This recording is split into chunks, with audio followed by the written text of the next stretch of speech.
Hello everybody, welcome back to the stream, welcome back to Asphalt 9. It's been a while since we played Asphalt 9 on the channel, right? Like, we had a delayed update and then it came out on like Monday. And yeah, we played Spider-Man. And before that we even streamed Crash 4. So we streamed 2 separate games before we came back to Asphalt in that time. So it feels like it's been forever. But Asphalt is finally updated with the new content and the new special events. And all I'm going to say is brace yourselves, because I've got not one but 2 drinks. I've got a coffee and a water bottle because I'm gonna be spitting facts today. You guys know exactly what's coming if you remember Drive Syndicate 1. Anyway, let's start off with our usual festivities, as in opening a free pack. But yeah, get buckled in, get your popcorn. Get your recorders ready if you're going to clip this in case I get zucked by Gameloft. Because we're going to be spitting facts today. Let's grab our Legend Star items. Grab some Ferrari blueprints, of course, as soon as they come in. I got my gold Aperta from the multiplayer season. So, of course, that happens after the SF90 event ends. So, I missed out on blueprints there. And, yeah. Pretty calm here. I have 2 things to rant about today. Multiplayer is one of them, but that's honestly less of the 2, which is crazy. The other one is, yeah. Oh no. Oh no. So I see Comcast is already dropping frames, so you might miss some of my words. So, in fact, I'm actually going to be playing it safe, and I'm going to actually record and stream this part, because at some point you guys have to hear this, and I might even make a breakdown video or something that's a bit more formal. So, ooh, we missed out on F12 blueprints. Boo-hoo, I already have that car maxed. So, Drive Syndicate 3 is a event that we knew was going to happen at some point. But, with the changes that Gameloft had made, public on Discord before this event came, it sounded like they were going in the right direction. Because there's less cars that we need. There's less new cars that are needed. There's only 3 brand new cars that we need as opposed to like 5 last year. Or 4. Yeah, no, it was 5 last year. And one of the cars was fully free to unlock. So, up, that sounds pretty good. That sounds fairly respectable. Brand new player could just pick up BMW i8. So, here's where it all falls apart. You know, you have these preset chapters. Desert Disaster, these are all free to play. Once you complete this, you get the i8 for free. You know, that's where life is good, but even then I found that kind of bland. And then it already starts with the BS in Lightspeed Chase 2, because you are required to get a 2-star BMW i8 in order to do Hazard 3. And I don't have it. And they released 10 blueprints in the Legend Store, which I picked up, and the prices increased for Syndicate coins. And then they throw in a pack for 500 Syndicate coins, 5,000 for 10, and the drops are 15 or 1. 1 blueprint. Not 3, like the normal packs, just 1. And I know that was similar to last year, but come on, just 1. And then there's these relay coins, which it's tokens you gotta dump, and even here, 2,500 tokens. It's pretty steep investment for a BMW right at the start. And yeah, in a nutshell, how this works from this stage on. People are already requesting to join the club. Lightspeed Chase 3 will require 3 stars for Hazard 3 and 2 stars for Hazard 2. And as you may know, Hazard 2 has a much, much, much slower progression than Hazard 3. Then you move on to Lightspeed Chase 4. You need 4 stars maxed out for Hazard 3, 3 stars for Hazard 2, and 2 stars for Hazard 1. And Hazard 1 is even slower than Hazard 2. So you're basically no-lifing at this point if you want to take the cheap route. And at least there's a 15-minute cooldown on the BMW, so you don't have to wait way too long. But you're going to be giving Game Off a lot of ad revenue, and you're going to be wasting a lot of your time on what I'm sure for many of you is winter break. Christmas is a week away, and this is how we're spending it. So that's just the BMW i8 stage. Up next is the Husaria stage, which for a lot of us who've played for a year, 2 years, this is going to be pretty easy. This is going to be a breather. Because we already have 5 stars, and if you don't, you'll get 30 blueprints free. You need 3 stars to grind your way through everything else. At the end of each chapter also is a stage for the Bugatti. I'm going to call it the LVN because I cannot pronounce that at all. Bugatti LVN needs upgrades, which cost Syndicate coins as well. At this point, hopefully you'd get enough Syndicate coins from Hazard 3 to get there amongst skyscrapers. Then there's Twilight Getaway. Here's where it starts to fall apart. At this stage, and let me see if I can use the rewards to kind of illustrate this. There's the Husaria. You'll need the Apex AP0, which is recently released. That one is going to work in the same way as before, where you'll need 5 stars to do Hazard 3, ultimately. 4 stars for the Hazard 2, so on and so forth, each time. There's a leaked chart available everywhere. Reddit, Facebook, Discord, it's everywhere. So then you start to get to these expensive cars that maybe not everyone has. And this one, you had to no-life the car hunt to get to 5 stars or buy packs. And I know a lot of people, that's where it's going to end there. And then if that wasn't bad enough, the next stage is the Porsche 911 GT3 RS for Burning Pursuit. And this is going to require the same thing, except instead of 5 stars, you now need 6. A 6-star car to do Hazard 3 at the end. So minimum 4 stars to go through Hazard 1. 4 stars on a Porsche. And for many people, they don't have this car because this car was heavily paywalled when it first came out, and there's no car hunts or anything like that. They had the burst of speed, but you had to buy a pack for that. And then here's where they really went. Fox Den. And that's in only a week from now is when people are going to have access to this. Fox's Den requires the GT by Citroen. Brand new car. Brand new car. What's the help you get from the event? 30 blueprints. That's it. That doesn't even unlock the car. You need 6 stars. All 6 stars. On a new A-Class car that's going to probably require 80 blueprints to get to that 6 star. From 5 to 6 stars.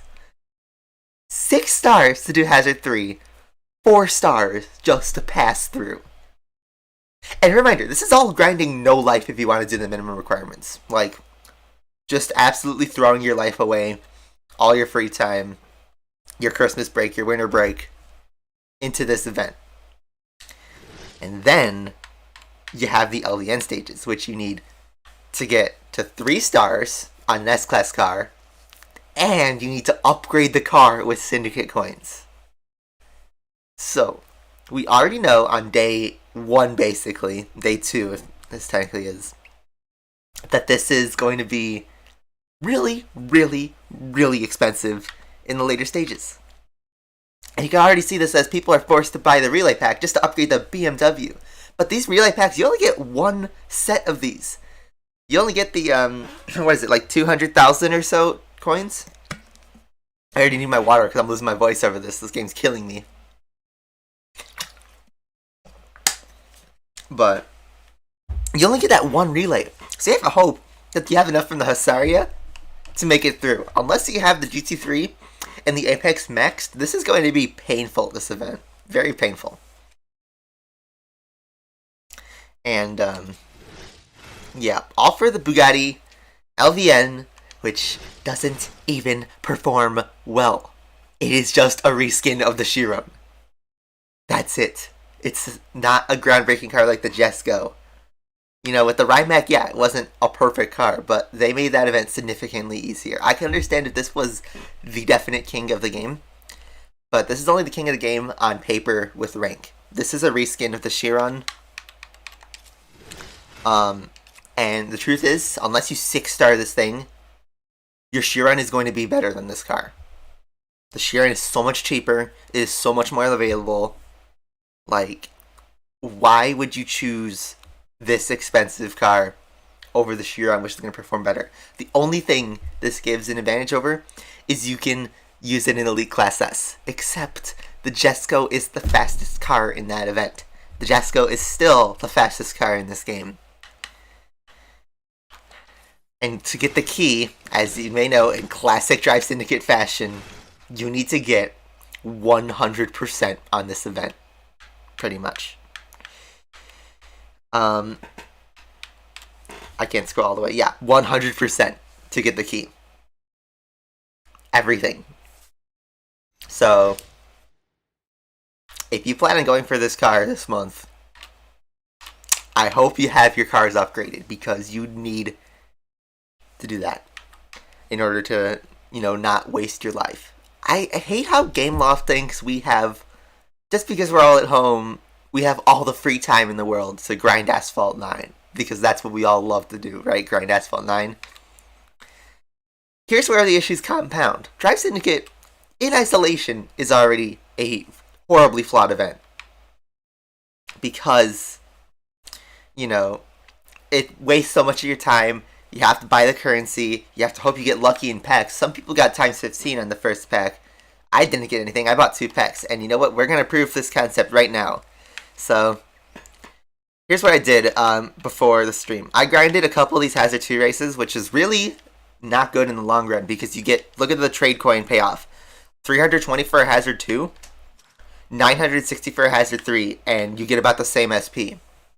So, the payoff is Small better. Amount of $1 million. Thank you very much for the 20 rupees.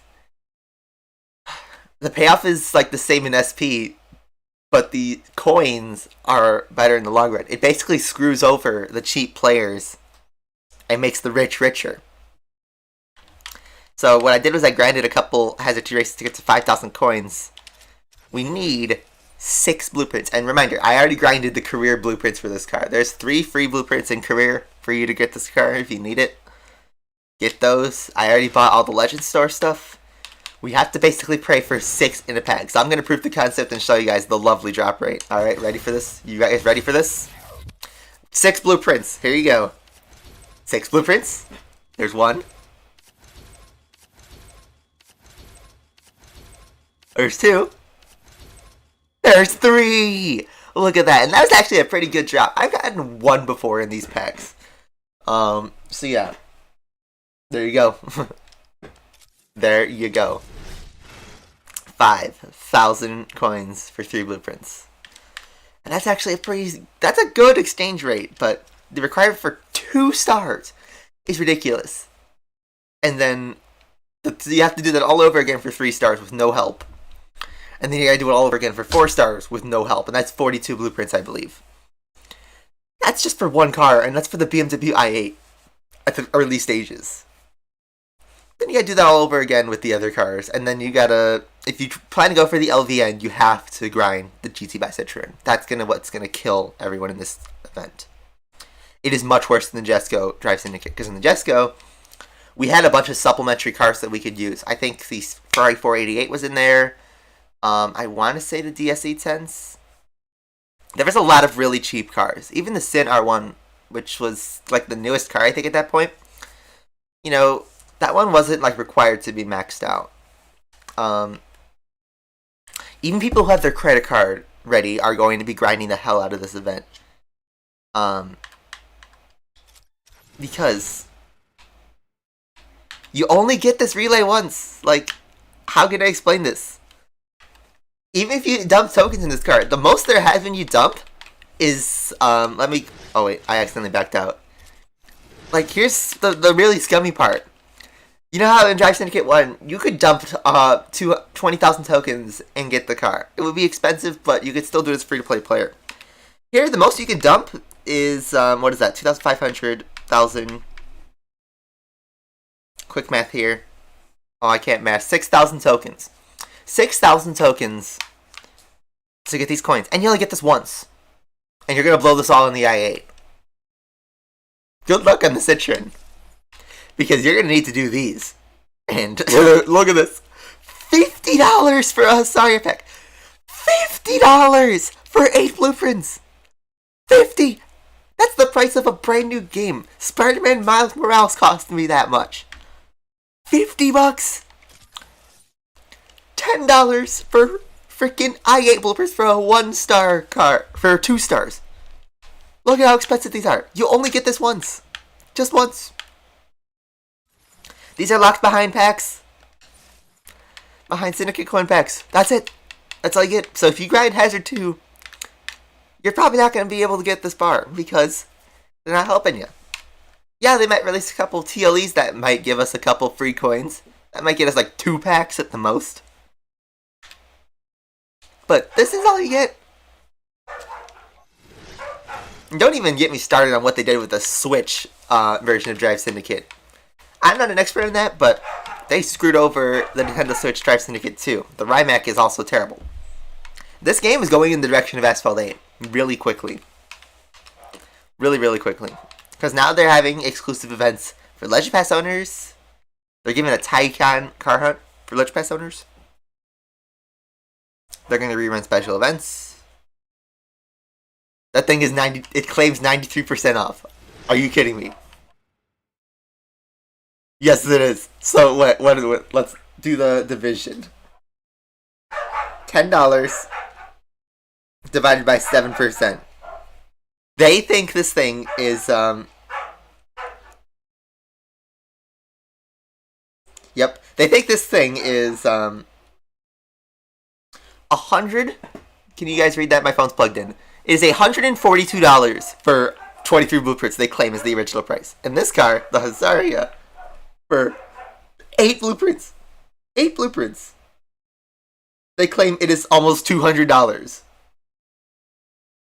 $200 for 8 blueprints, guys. That's the rates that Game Off is claiming are so good. So good. Big sale. Savings.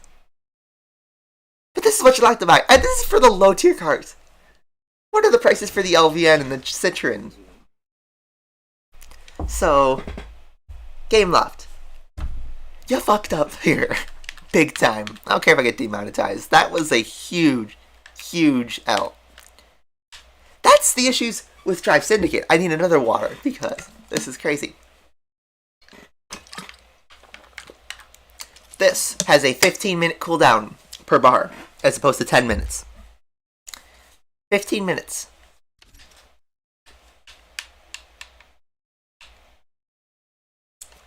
And yeah, what is in the club season to help us? Surely there's stuff in the club rewards. Oh wait, it's cars we already have that aren't even useful for Drive Syndicate. Look at this. 4.7 million rep for 250 tokens. Imagine grinding 6 million and then getting an import part for like the Corvette or something, or the Huracan that we all have gold in already.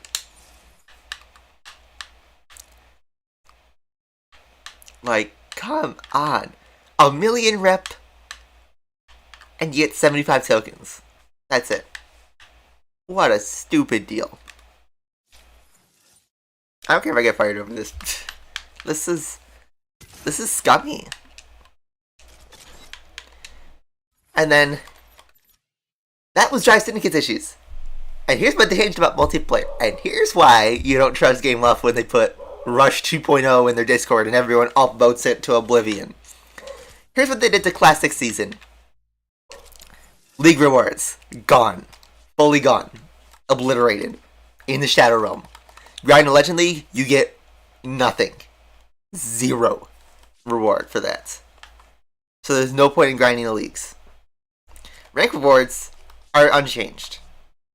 Token payoff is garbage, but you still get the Zenbo blueprints.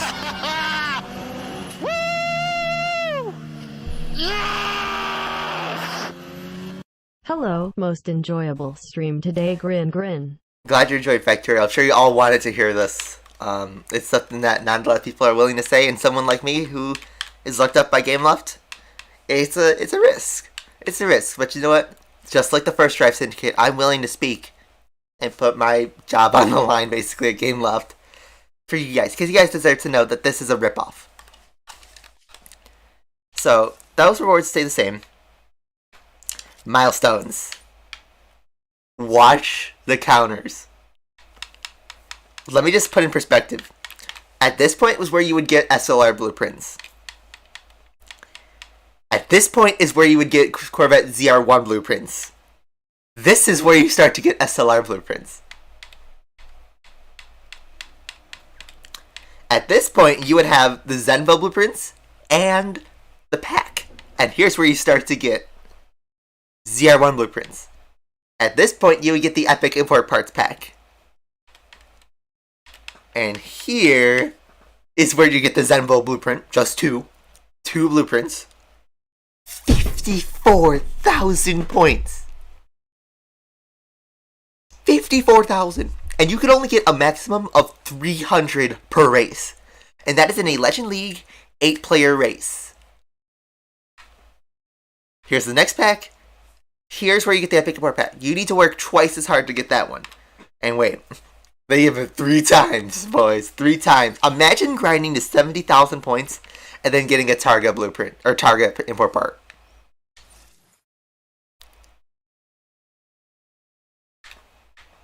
You have to work double as much to get the same stuff we had 2 weeks ago. And GameLove claims that this is Rush 2.0 because you don't have to worry about rank. All you have to do is play. Here's the thing. There is only a 250 point window between Legend League and the maximum rating. And how matchmaking works is that only the top 3, if there's more than 3 players, will get a significant amount of points. If you get 4th place in an 8-player race, you'll get 15 points. That's going to do nothing to 70,000. In Rush, you had a large window between, Platinum League and Legend League. So you had a lot of races to grind in between there. Here,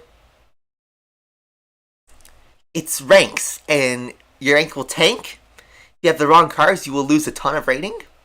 You will be stuck in Gold League. You will be stuck in Platinum League if you have the wrong cars. You'll make slower points, and you won't get these rewards. So, I saw this comment on Reddit.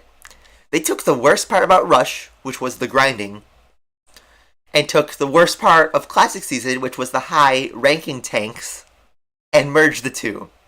They took away the good stuff about Rush, which was, the easygoing driving, using diverse cars, anything you want, with no point penalties. They took away the easy rewards, where you can just grind a Legend League and get a pack. you know, pretty easily with a good garage. They took all that away. And what do we get? We get where the only thing you can get are Zenvo blueprints, basically, by grinding the leaderboard. That's the only thing that might be useful. Here's the BMW i8 thing. Remember all those free, unlimited driving test drive cups? Well, they're back. League rewards are still gone. Rec rewards are still body kits, which I don't get. Who grinds for top 1 body kits? And the milestones. 3,000 for an import part.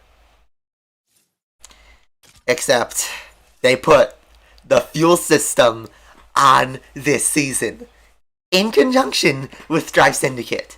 So you have to choose between driving this car in DS or driving it in multiplayer. You can't do both. You have 5 shots, and then you have to refill this car. It is stupid. So, GameOff has destroyed multiplayer on Windows, basically. Because Windows already has a low player base, and nobody's going to play this. I need a coffee sip after this. I feel like we all need a coffee chug.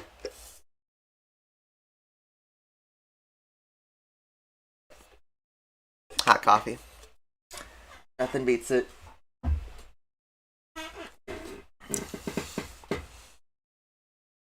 Yeah. And then daily events. I haven't even talked about daily events, and honestly, there isn't much to say. You still have the same car hunts. There's now an exclusive car hunt for the Porsche Taycan. There's a free holiday celebration where you can get Class C packs that every player has. This holiday cup, it gives some nice tokens for solo. At least they give that. And then they changed Elite Cups. So now they give solo rewards, which actually gives some decent tokens. And if they do this every week, that's pretty good. The cars are still basically all the expensive stuff. And since I have a 4-star LaFerrari, I can get somewhat of a decent time. And then weekly competitions unchanged. Credit heists are the same.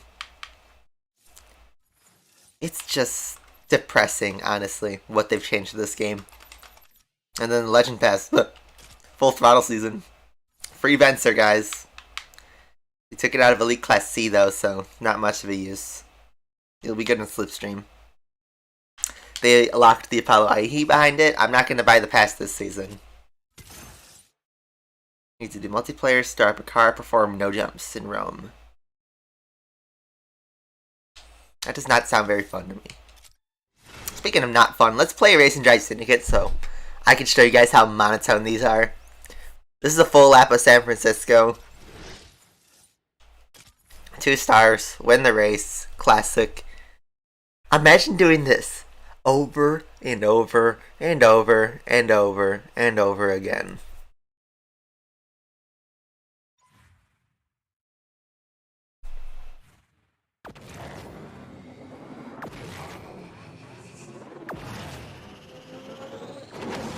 I'll grind 1 Hazard 2 race, just to show you guys how monotone this is.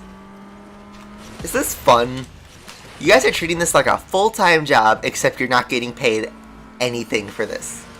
You are better off working in a grocery store on Christmas week than grinding Drive Syndicate, because at least you'll get a paycheck at the end of it.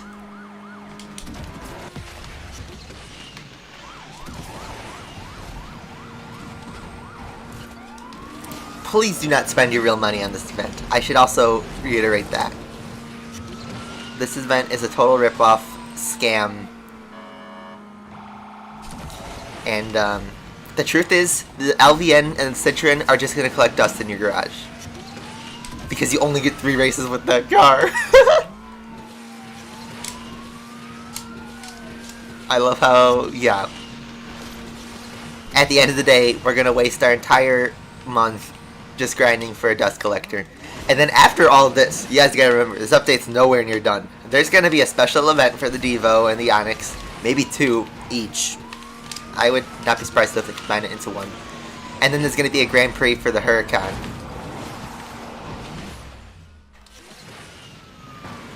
So, We're not done with this update after, so even if you drained all your time, you'll have to grind special events again.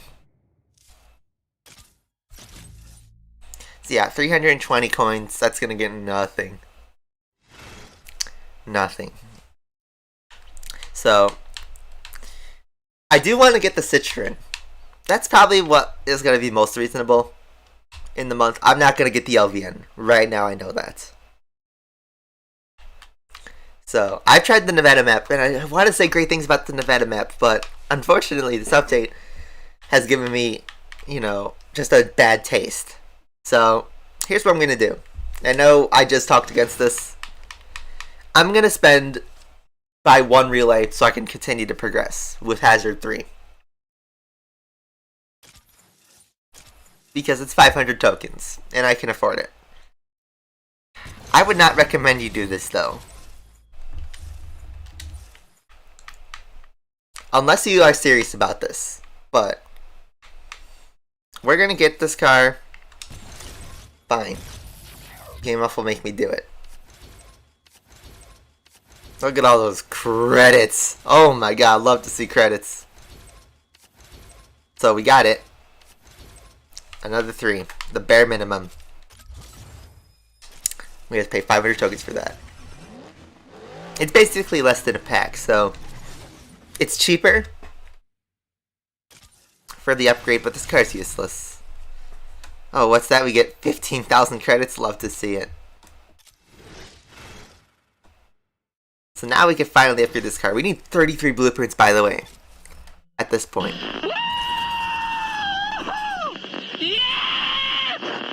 Battle Pass money. I'm not going to buy the pass this season, Jason. We did it last season, and it was great having the extra fuel. I loved that. It sucks having 3 fuel in S-Class cars now. But we can't keep throwing $10 a month at Gameloft. So, here's our new i8. We can now grind Hazard 3. As much as I love to say that. Here's a hacker run in San Francisco.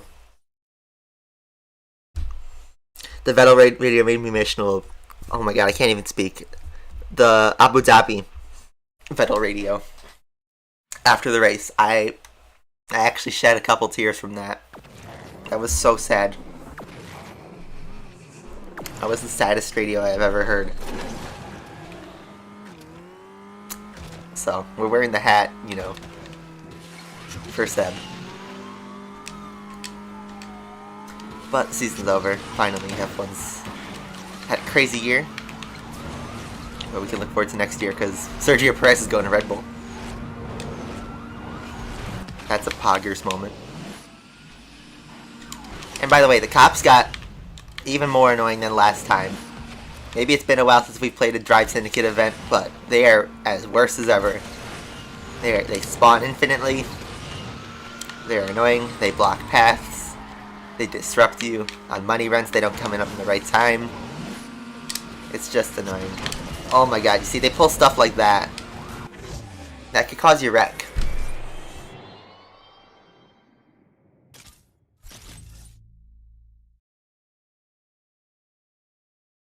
Yeah, the only reason I got the Enzo, well, that was the only reason I got the Ledge Pass was because of the Enzo, and I'm a Ferrari stan.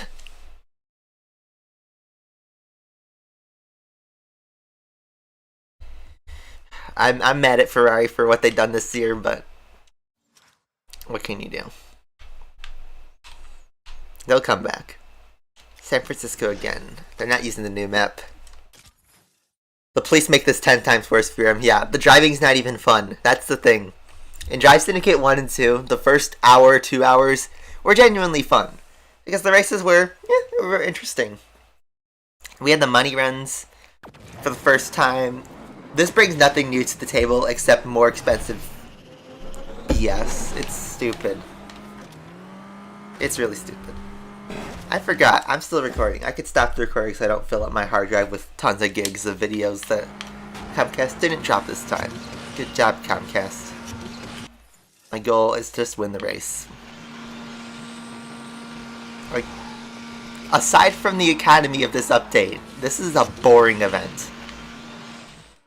The cops are annoying, and the racing is not really fun.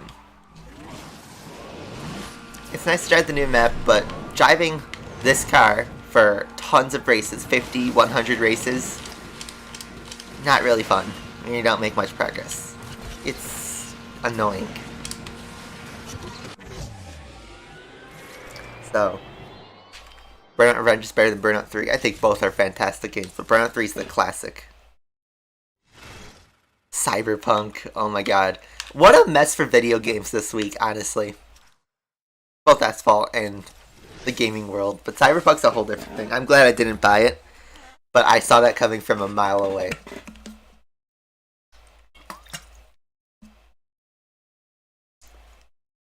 The gameplay's something different, but it's the same. Oh wait, our hazard's too high. Duh. Duh. Okay. Wow, I got smooth brained right there. We're gonna have to watch an ad. You know, we have to do this a lot. Oh, look at that. One of these stupid help Calvin escape. Yeah, he's gotta escape Asphalt 9 because this is gonna drain his credit card. Look at this stupid ass ad. Hope you guys are having a good week. Please don't waste your life on this event. Please play a better game if you want to play games and have fun. Please don't spend your life savings, all your winter break on this event.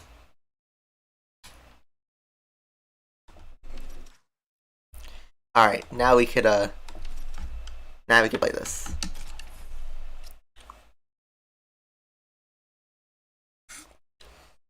Watch out.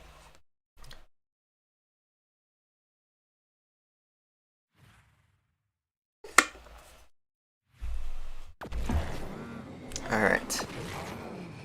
Sorry for not reading chat. There's a lot of you guys. 212 in chat right now. Chat goes fast. I'm trying to focus on this game. Trying to focus on not making sure I get fired or drop too many F-bombs.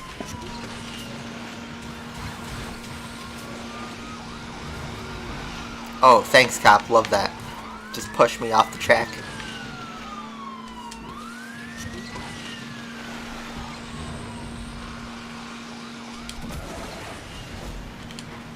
What happened to the good days, man? It's lost its competitiveness, it's lost its edge. And this game is only 2 years old. We've successfully managed to turn this into an Asphalt 8 clone in 2 years.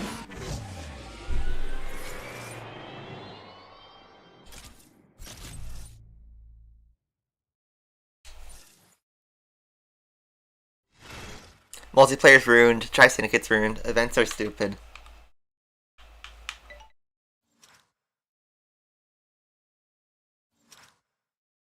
Your club is popular. San Francisco again. Oh, by the way, now that I can show you guys the stupid rates on the cooldowns. MTL slots, 200 for a refill, not 50 like it is in regular fuel. 200 for a refill. Mega Stream Crash 4 again. I was playing a little bit of it yesterday. Maybe. Maybe. We'll see how we're going. But maybe this is a sign to stop playing Asphalt 9 for a while. I don't know. This is so stupid though. I don't know if we should buy more packs or just no life at 2 stars. I've heard that it actually is better in the long run to grind the 2-star, the Hazard 2s.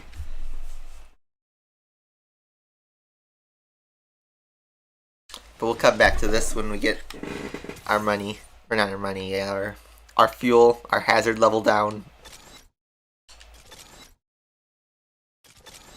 Because yeah, you can only do 3 races at a time. Let's check out what else this game has to offer. Because there's not much.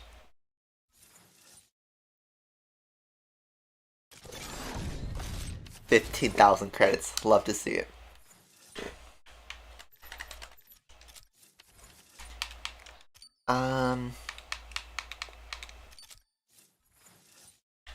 We could try our hand at Elite Class A. I think we're good on weekly competition. Current Riot would probably be better, because I surprisingly don't have the Jaguar Gold. Yeah, we could work on this time. Codemasters, yes, it's getting a counter offer from EA to buy it for $1.2 billion, and now we're going to have the EA microtransactions on F1 and Dirt. Codemasters is obliterated. What a terrible week for video games, honestly. What a week. Let's talk a little bit about that Cyberpunk stuff. You know, I don't play that game. I watched a few live streams of it, and obviously I've seen all the fallout and drama from it. In a nutshell, the game's been a buggy mess, especially on last-gen consoles. So much so that, I think it was on Wednesday, Sony pulled Cyberpunk from the PlayStation Store and offered refunds, which they never do. And then Microsoft followed suit by allowing refunds on Xbox, but I don't think they delisted the game. But still, on a game they heavily marketed on the Xbox, so much as to release a special edition Xbox One X for Cyberpunk. They're offered refunds. What a joke.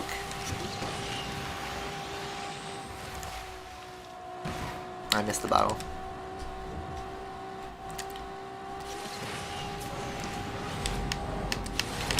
And then, you know, got exposed. CD Projekt Red was, you know, hiding stuff. They wouldn't give any console codes to reviewers to inflate the game's ratings. But even on PC, on good PCs, it's a buggy mess that requires a ton of resources to play well. And, oh, what do you know? Oh, you just get a PS5 or an Xbox Series X or get a PC. Do you have $3,000 to blow in the middle of a pandemic? I don't think so. To get a good ray tracing PC. Good luck finding a, you know, a 3060 or whatever with all the scalpers around or a new console. I'm so happy I was able to secure a pre-order.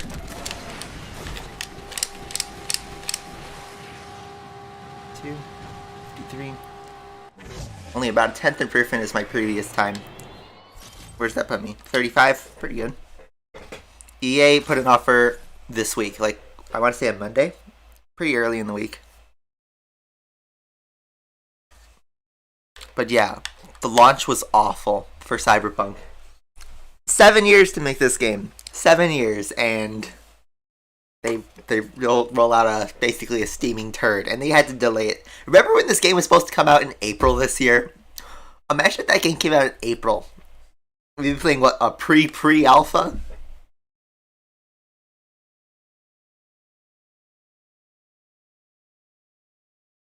At least Fallout 76 wasn't delisted. Or Anthem, or No Man's Sky. Remember those launches?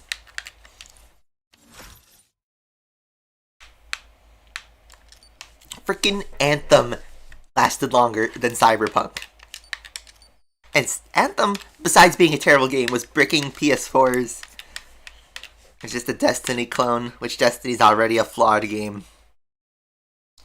Among Us is still fun.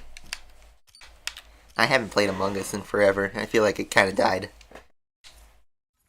It came out on the Switch. Alright guys, what do you think? We should try our hand at Classic Series? I think so.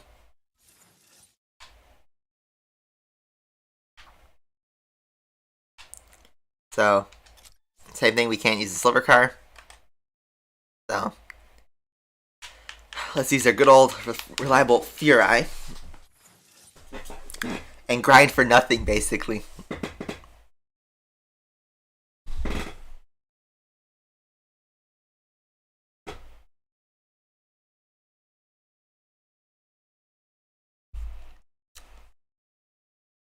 But yeah, what a terrible week for video games, honestly.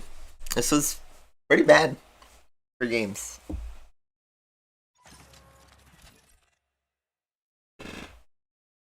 And, yeah. Just when we needed a really good light event, something that would make us happy, we got Syndicate 3. So, just once again to reiterate, please do not waste your life on Syndicate 3.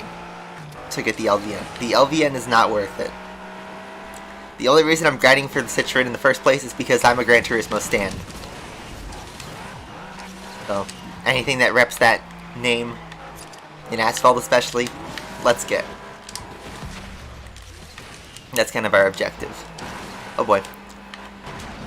E-tenses be going crazy, but we're faster, so this shouldn't be too much of a problem.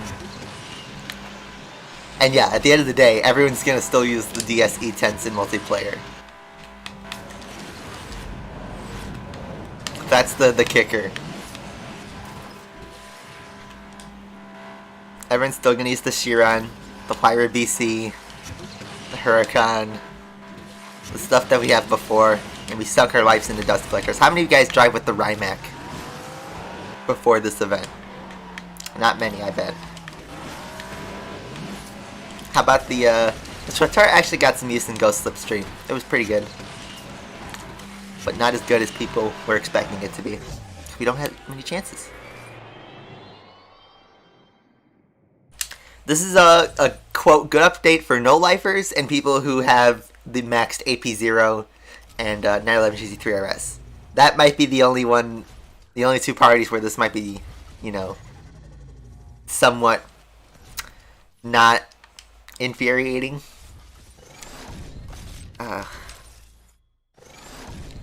Look at these import parts. Common import parts. So now we're in silver. It's the same cycle over and over and over again.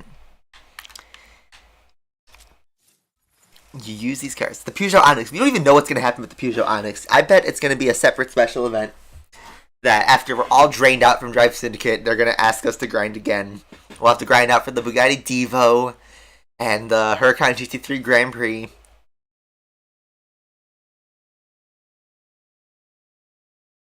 Like, they really expect us to have no life. At all. It's like we're slaves, but we're not even earning income or anything. Like, is this really a game? Or is this more of a complex on how we do to escape? I don't know. I'm just saying some philosophical stuff. I didn't even talk about the Switch DS. Yeah, I briefly talked about how they screwed it up for the Rimac. I guess we could talk about, let's keep talking about DS. Let's keep piling it down on Drive Syndicate. Because this is a Game Loft issue, not necessarily an evolution with Drive Syndicate. For the Rimac Drive Syndicate, they took away all the relay packs. All of them. And they reduced the payout of Syndicate coins on the events. So, on the Furai stage, where you need 4 stars, you need to buy the $10 pack. For a Switch game where kids play it. That's the thing, is they market this game to kids a lot of the time, and kids will play the most on the Switch. I'll tell you that straight away. Like, people who are serious about this game, the kids will be on the Switch.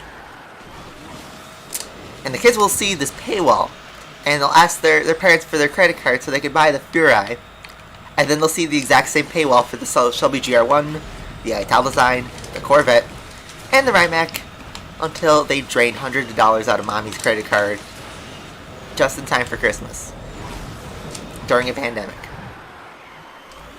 They gave us the Viper, the F12, and the P1 for free because of the pandemic, and that's it. Go back to grinding. Exactly. And yes. It's so crazy. GL has no dignity at all. It's perfectly said. So yeah. You guys, like, if you want to have, you know, a decent time, if you actually want to take a break, if you guys are, like, in school and you're on winter break finally, or if you have some time for the holidays to spend with your family, enjoy that instead of grinding Drive Syndicate, please. It's just better for all our sanity. Because, okay, the LVN's just gonna collect dust. The Citron's gonna collect dust. Your tokens don't really matter in the long run.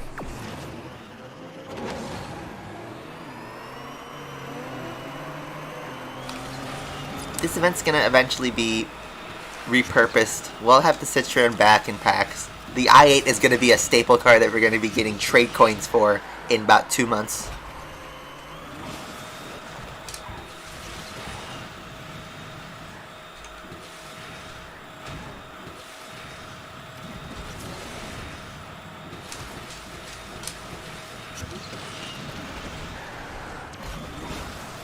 You know what game was surprisingly really good that I 100%ed that doesn't have predatory economies? Bug Snacks on the PS5. That I finished a couple days ago, and that was an incredible game, Bug Snacks, honestly. People sleep on it and love to joke about it because it's a cute game, but it was really good. I like money. Sup Lucas, Asphalt 8 is garbage now lol. Asphalt 8 has been garbage for a year and a half, 2 years, longer. Asphalt 9 is becoming Asphalt 8 really quickly. This looks like the beginning of the end, you know, honestly. I hate to sound all doom and gloom for a mobile game, but this is gonna get worse from here, guys. It's only gonna get worse.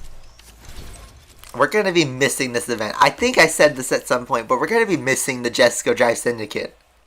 And I already do, because the Jesco was at least doable. Yes, it drained all our tokens, but it was at least completable.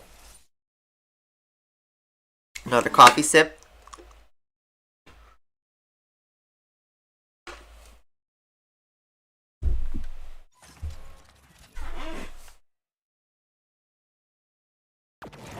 The 30 i8 blueprints and then stop. Yeah, that's a pretty nice thing to get.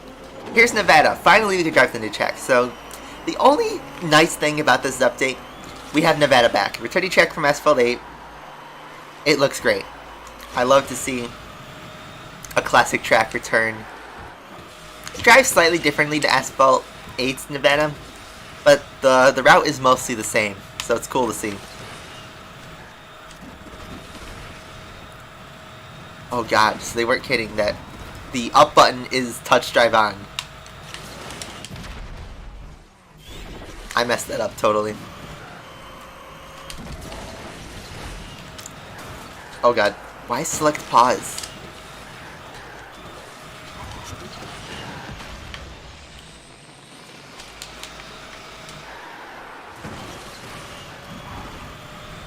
I'm driving terribly here. Here's that good old ramp that everyone killed their runs off with the forced barrel and tried to get a landing on the top. Remember the airspeed tricks? Now I wonder if these people remember the Asphalt 8 route. Yes, they do.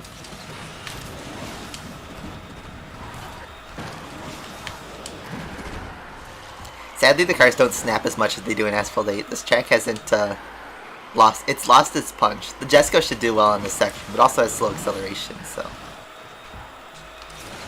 the airtime is so much easier on this car. Spam the emote. It's the Y button. Okay. Yeah, because I saw they finally gave a hotkey for emotes. Wow.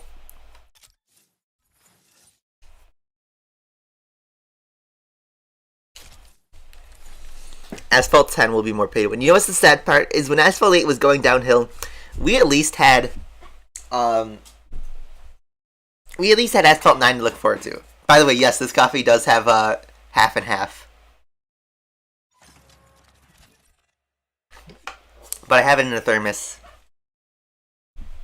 And I drank tons of these over time at college and during my internship. So, I'm immune to that if the milk goes bad.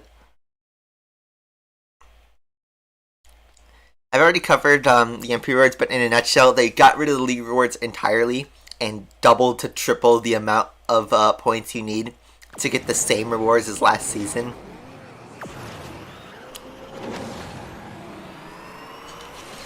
So Nevada, same track again. So we can spam the emotes.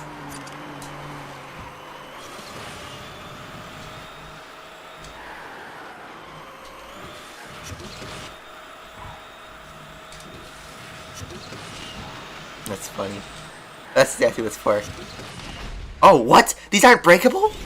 Are you kidding me? Never mind, they did change some stupid stuff about Nevada. Why are those not breakable? City Havocs.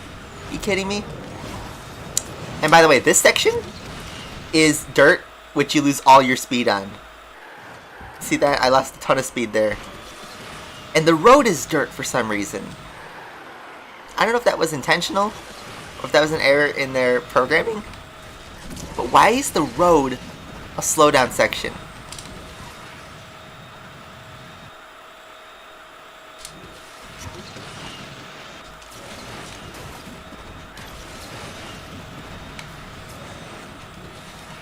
Let's try the wall ride. Yep, the wall ride's faster.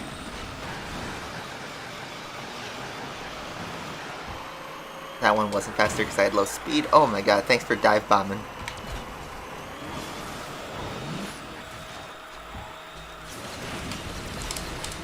Oh, past the Acura.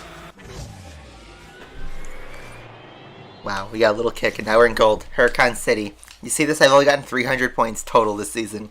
First place and I got like 90 points. Asphalt 8 was already dying in 2018. I'd say like 2016, early 2017 was like the good stuff of Asphalt 8. You need some hard crack. Yeah, not coffee. As well, sadly I can't find crack in a pandemic. People are struggling. So yep, Huracan City. Let's drive the DBS just for fun. Because I don't really care about this. If this is supposed to be Rush 2.0, then you can use any car you want, right? Wrong.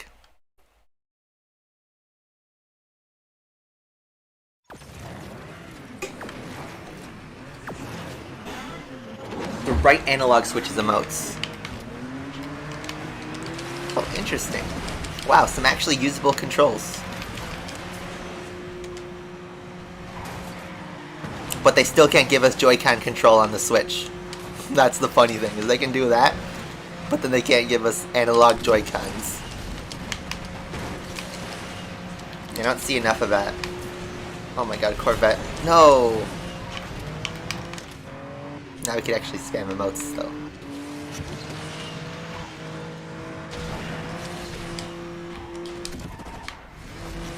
I don't know why I spun there.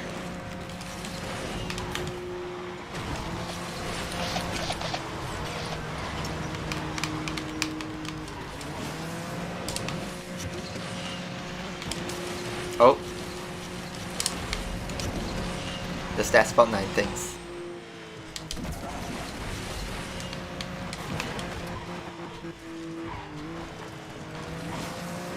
Alright, look at this. 4th place in a 7-player race. How many points do you think we're gonna get?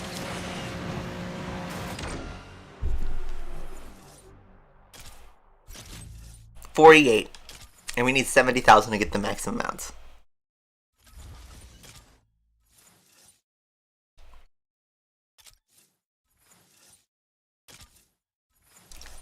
The Apollo IE Class B. You mean, okay, seeing all the Asphalt 8 comparisons, yeah, it's strange, but since Asphalt 9 ranks based on top speed, I'm not necessarily surprised. Say go next time. Let's back out.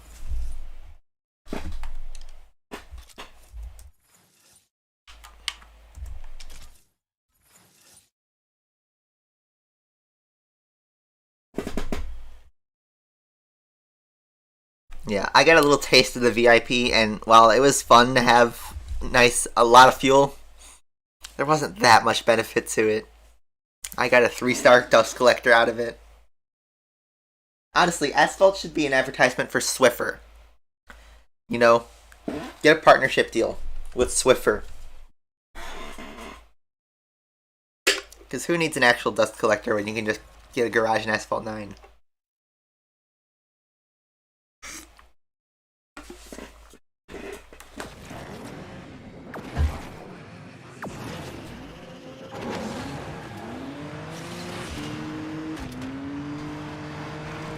Oh wait, we have to use this route.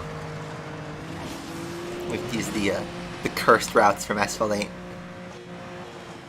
The only time you would do this route is in R&D if you needed to grind quality checks. Oh man. We were totally slaves to Asphalt 8 back in the day.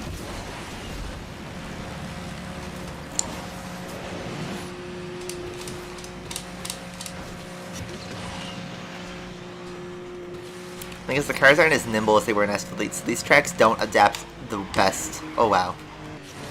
I can't believe my Nevada knowledge has gone to toast with these track variants.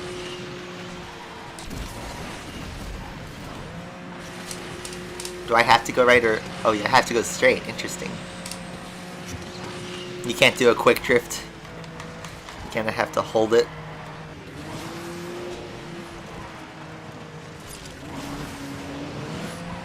And then it just appears next to me.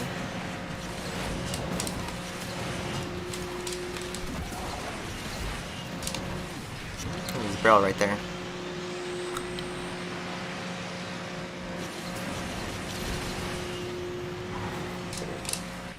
We won. A win versus 3 players. How many points? 30. Guys, I won the race and I got 30 points and they expect 70,000 out of this. Okay, I'm sorry, this is ridiculous. They did not increase the rate at this at all. On Windows, where there's less than 4,000 active players, this is just not feasible.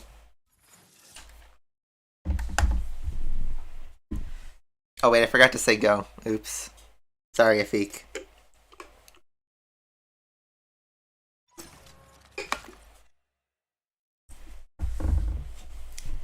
And you can only do 4 races at a time. You can't diversify your cars like in regular Rush.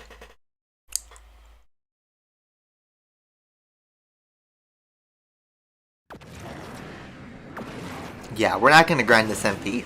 I might grind for leaderboard positions because I am kind of close to 6-star Zenvo. But that's only for top 100, top 50 for getting, you know, good stuff. We need a couple seasons for that. And then MP becomes useless to us. Because there's no way I'm going to grind those import parts. That's a waste of my time.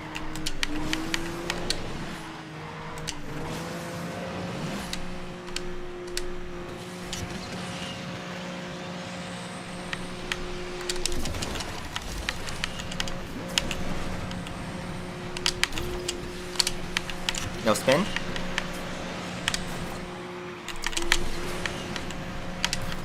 Wow, nice racing.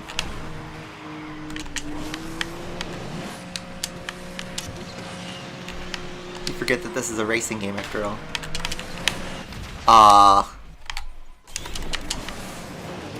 Now I can shame people with emojis.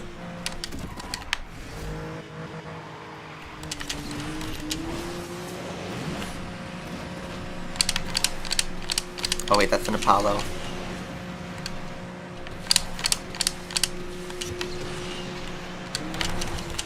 Oh, that sucks. Alright. And look at that, 27 rating for 6th place down the drain.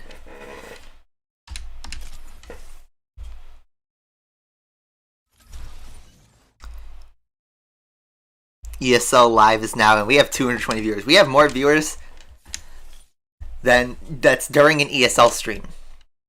You guys are kings, by the way. You guys are kings.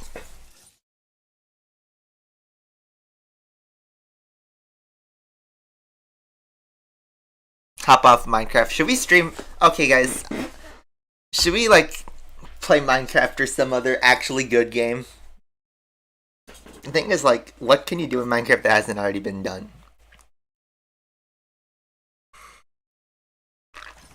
Maybe get Furum back on Minecraft. Do, like, a multiplayer survival or something. Kind of imitate Dream without the speedrun cheating.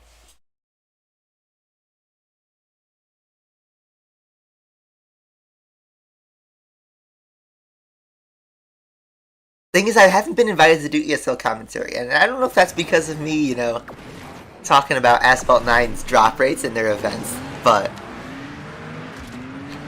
I haven't been invited to do a commentary since April, and I think they picked Furum for all the American seasons.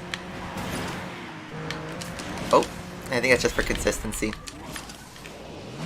But yeah, I haven't done commentary in a while. I am open to it, because I am still passionate about racing. And competitive racing. Play Asphalt 8. No, Asphalt 8's a dead game. I really don't care about Asphalt 8 anymore, honestly. I don't even open it anymore. That game's dead to me. It's fun to get a kick out of it like every few months, but it's just a punchline basically at this point.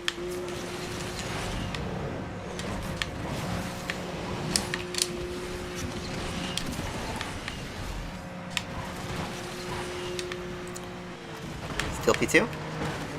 Oh, Huracan is too quick.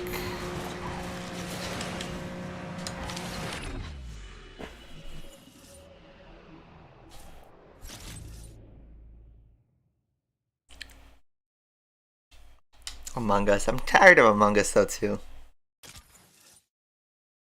Afik, have you been invited to do commentary? You should do it if you get the opportunity, because it is really fun. I miss doing the in-person stuff. When I went to New York for ESL Season 2, that was awesome.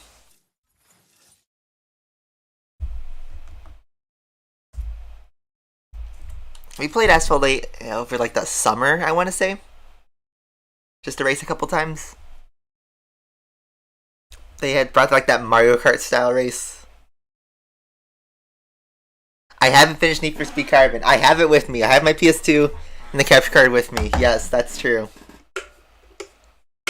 We haven't gotten back on that. Hello, I like money. Why does MP now give 0 milestone in last place? Is it to deter botters? Still very frustrating to know you will get nothing fast like anti-rush. Exactly. You know what frustrates me the most is that GameLove got Discord to upvote this idea to oblivion because, okay, there's a post on Reddit that calls this out. GameLove was announcing this a while ago in their last time they did a dev chat. Sorry. I'm not gonna taunt them. The last time they did a dev chat though. How do you cancel that? Can you not cancel? Do you have to use emote? I guess you do.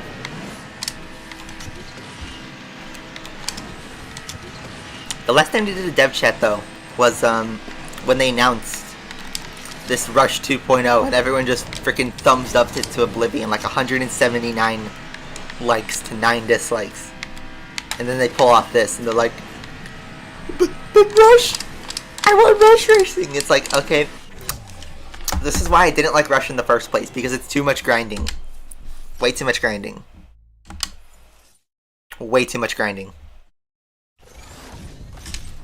Asphalt 9 never peaked. I agree.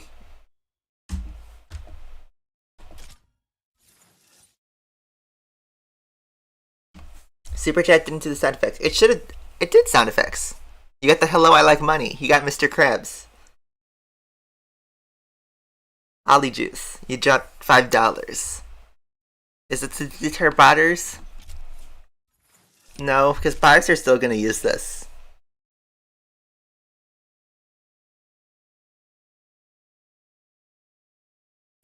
We play with the Xbox One S controller, as always. I should have like a frequently asked questions thing to tell you guys that every time. An Asphalt top 5. It's the regurgitated content. How many times have I talked about why I don't like making top 5s?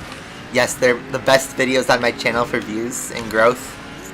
And they still get a ton of views, even though they're very outdated now. And I have enough of the comments telling me that, but I don't like making that kind of content because I feel like it's low effort. And you could say the meme I posted at 12:30 in the morning last night was low effort, but I got a real kick out of that. And I think many of you did too.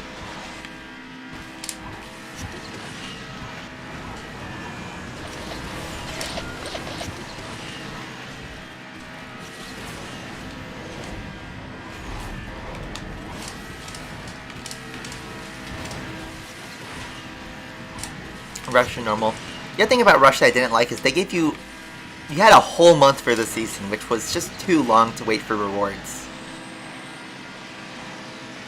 Like, Rush should have been like weekly rewards or something.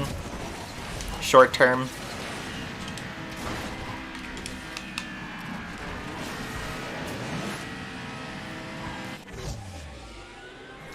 Yeah, you only get the Syndicate relay once. And you're gonna drain that all on the I-8.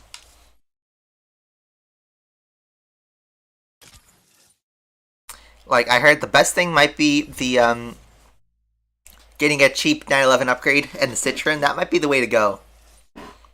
You'll be happier with that.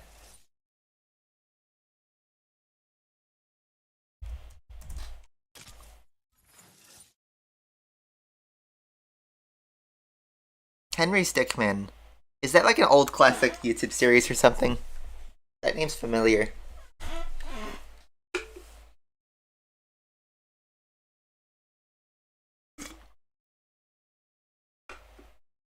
Play Call of Duty. Call of Duty. Totally original. I haven't played a Call of Duty since Black Ops 4. I haven't played a good one since Black Ops 3. And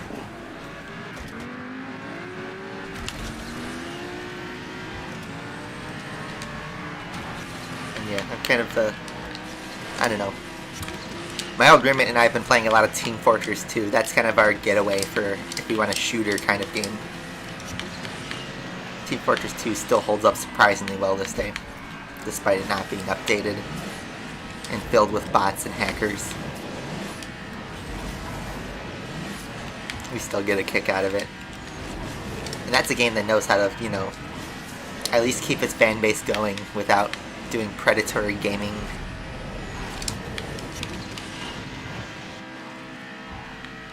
The economy is all in the optional cosmetics, the taunts and the hats.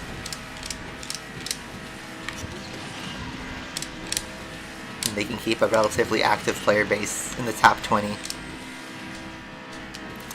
The Regera GP that got nuked before I even woke up. It got launched and nuked before I even woke up for that day. That was so funny. Black Ops 2 was the best. I agree. I got Master Prestige in that one. That's the only Call of Duty I did Master Prestige on. I loved the multiplayer. The Xbox Live moments. The zombies were amazing. It was just good times, man.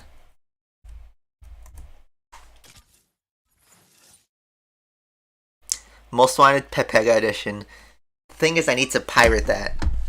And that might be not legal. But yeah.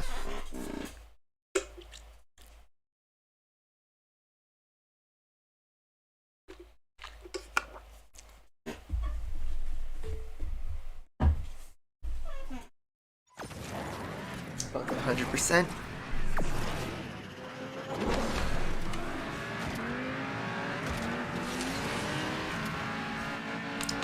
A lot of people got a bug where they didn't get a Legend Pass. You mean they bought the Legend Pass but never received it? If so, that's really scummy.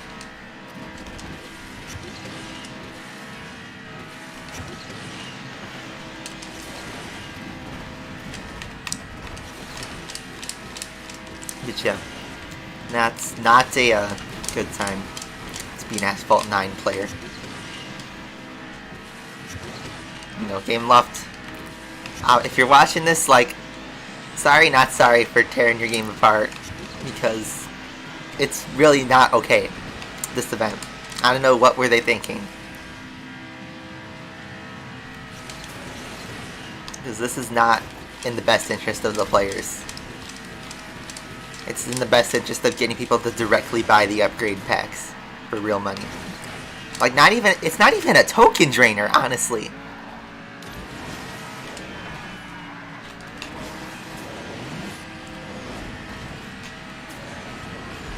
It's a time drainer with a real money element.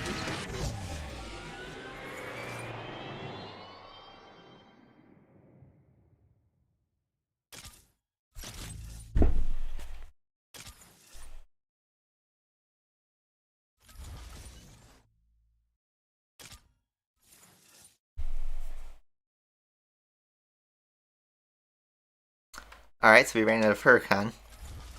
We're in the top 100 all of a sudden for some reason. Just like that. The only good rewards. I think we'll kind of stop here for this multiplayer season. We'll check back on Syndicate. Yeah. Because that's what we love to see. And look at that, we've only gotten 3 Syndicate bars after all of that. 15 minutes for a refill. What a stupid system. And then you still gotta grind those pin missions. Oh, the freaking pin missions are so stupid. Hamza S. Best PlayStation console. Oh, man. Where do I start? I have to say the PlayStation 2. The PS2 was the best one.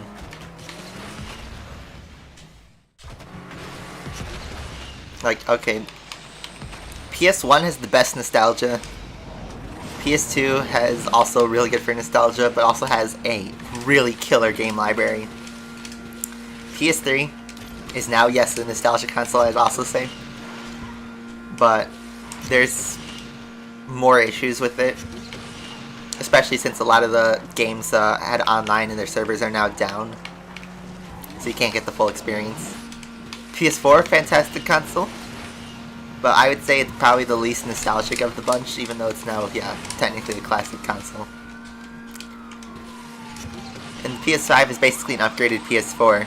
And I love the PS5, but,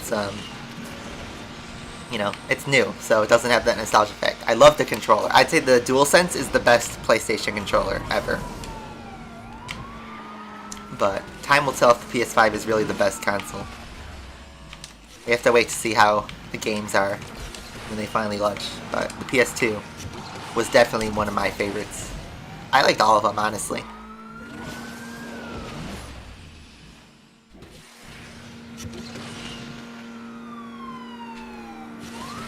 I don't know. There's a few things you can't beat. Like when you turn on the PS1, you hear that little beep from the console checking the DRM, and then you get that startup sequence. It's like the best startup sequence in gaming.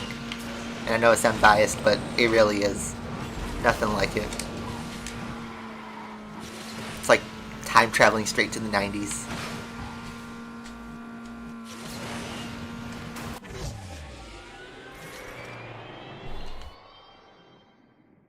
And yeah, the PS2, it now has the same effect.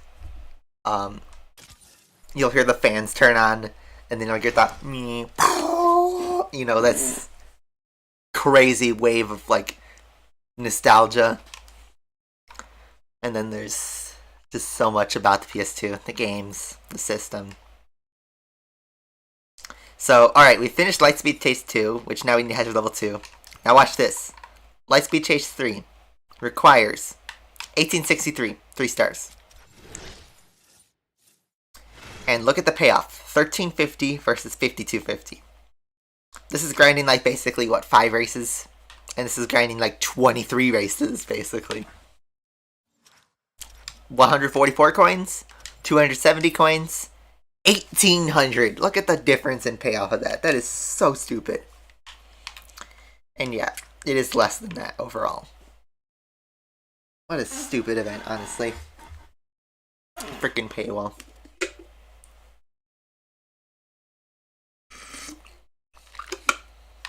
You basically no-life this.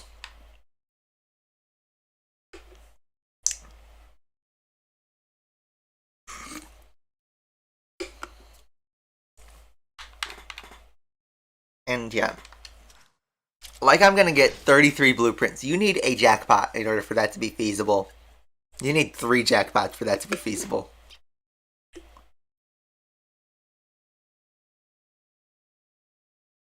Oh yeah, we have to wait for a refill for the i8 as well. Man, play Minecraft or something. I definitely feel like it.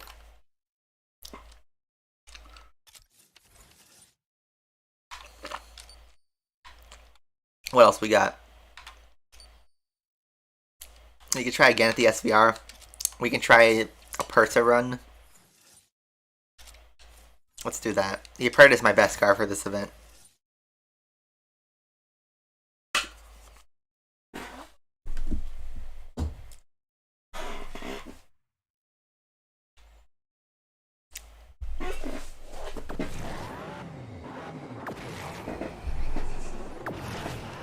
If you want to no-life it, you don't need to go any further than 2 stars.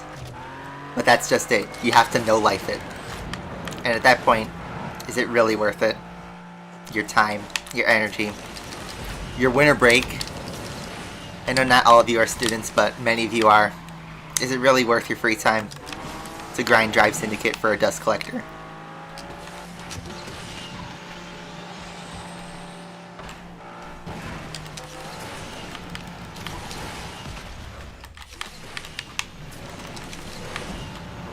car is actually pretty solid at 4 stars. I'm glad I upgraded it. I'm sure 5 and 6 stars is really good. Valhalla so is better supposedly though. Is it better than Assassin's Creed Valhalla though? That was not a good exit. But oh well.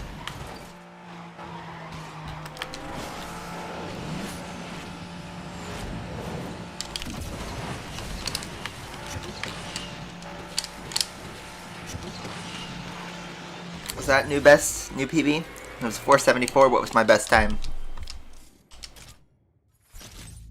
125. So not new PB. Grand Tour, I saw that. A massive hunt. That was funny.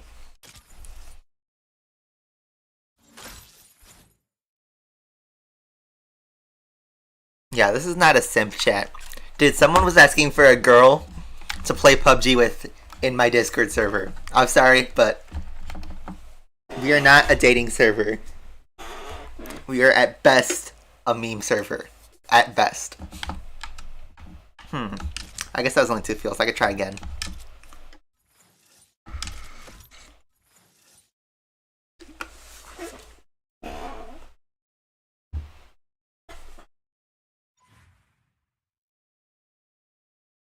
Worst video game I've ever played. Asphalt 9. No. I don't know. I have a lot of shovelware on the Wii and PS2 that I've owned. Some that I've sold when I was a kid, but I've played a fair share of bad games that I've totally, you know, wasted my parents' money on when I was a kid. Let's see. What was a true stinker?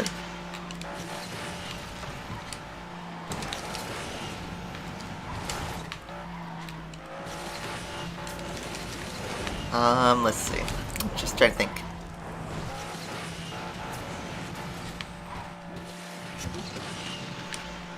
Like, I want to talk about, I've played some pretty bad games on, I have a Raspberry Pi that has RetroArch that I have a lot of emulation for. So I've played a lot of games, including some bad games too. But those, you don't spend money for that. And it's more to get a kick out of. I don't know if that really counts. I had a shockwave ready there, I saw that. And that was a bad time. Worst game you've played, Shadow the Hedgehog. Yeah, I've heard that's pretty bad. I have never actually played Shadow, or Sonic 06. And I should probably try to own those, but let's see. Let me look at my collection. I'll pick out a bunch of them that I didn't like. And I'll tell you, I'm mostly a racing game person. So, a lot of this is racing games, but let's see. What was a true stinker?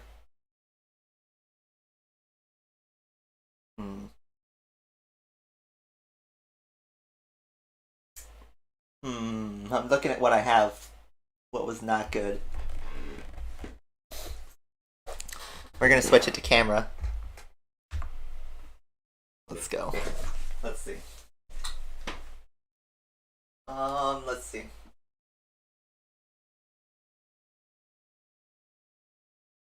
Yeah, let's do this.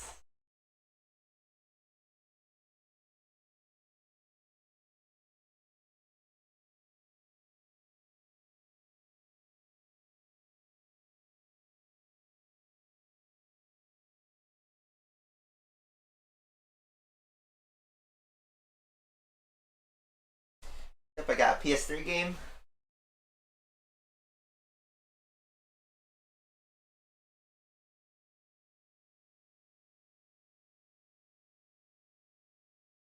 Let's do a couple PS2 games because that had a handful of stinkers. I sold a lot of them though. Because I didn't care about them or they were bad. I can't talk about the Wii shovelware. The Wii shovelware is just an easy stab though.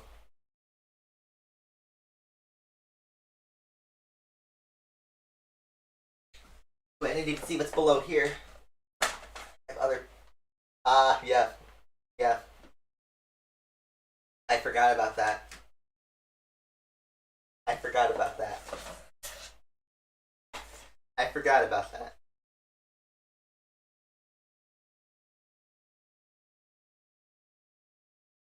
It's not Sonic Unleashed, by the way. I have that game for the PS2, and I thought it was alright.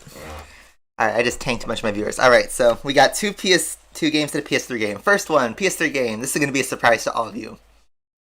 I hated this game. I thought the driving was way too stiff, and this was just a throwaway of $9. I was a Power Ups member at the time. This was a throwaway of $9 that I was kind of pissed off that I bought. Because it's a Ferrari game, but it played like ass, honestly. The driving just did not feel good. Next one. This is a shovelware game. This should not be a surprise to anybody who's played a Ford racing game. I think the Ford racings were okay, at best. And this one, doesn't really appeal to me. It's a game about Ford trucks. And then you have... I don't know. You have the bland Ford racing style with a bunch of trucks. I didn't really care for it. And then this one hurts my feelings, but you guys all know it. If you guys know about this game, you know exactly what I'm talking about. I love the music in this game. I hate the game. So bad. What a way to end off and start off the PS2 era. Honestly. You guys know exact. If you guys don't know, look up this game. Look up reviews, look up memes about it. The voice acting is terrible. The level design is terrible. The bugs. I love Spyro. It's like my favorite video game mascot. And this one is probably the worst game in the whole series. So, and that's not including the Wii shovelware. I have like some of the Wii shovelware like Build and Race and like Deca Sports and like some of the crap you'd find like a bargain bin at Target for $5. And that's exactly what they were.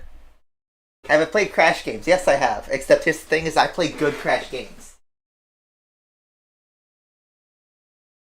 I'll show you the 3 Crash games I do have on the PS2. And the PS2 was the bad stuff.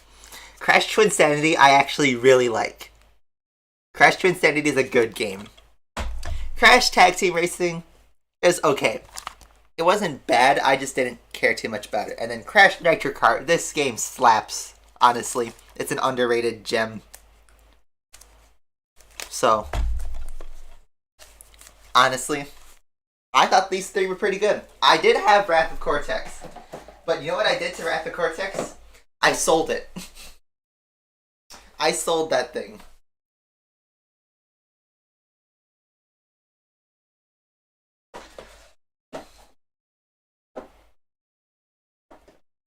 I have a couple sports titles, like,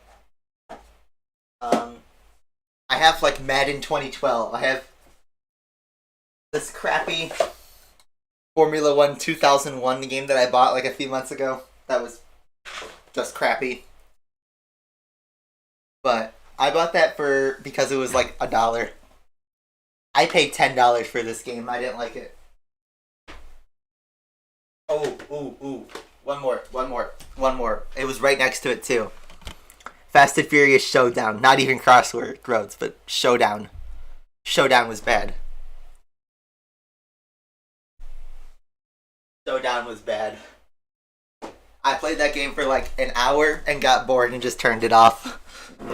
That game sucked. I do have F106. I have F1 Championship Edition. Whatever it's called. Let me look again. I know what you're talking about. Because I did buy it. I have arguably the best game and the worst game for the PS3. I have F1 2011 and F1, Championship Edition. Kind of battered up copy of it, but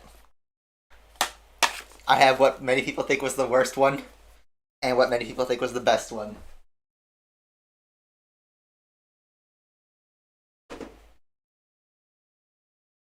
But you see, at some point, I started paying for my own games, so I would actually kind of luck out on what I was buying, so I didn't buy too many stinkers. When I was in the PS2 era, when I was less than 10 years old, where my parents would buy every game, I would just pick out if I had a cartoon character I liked or something like that, if it looked fun on the box. without any knowledge of online reviews or anything like that.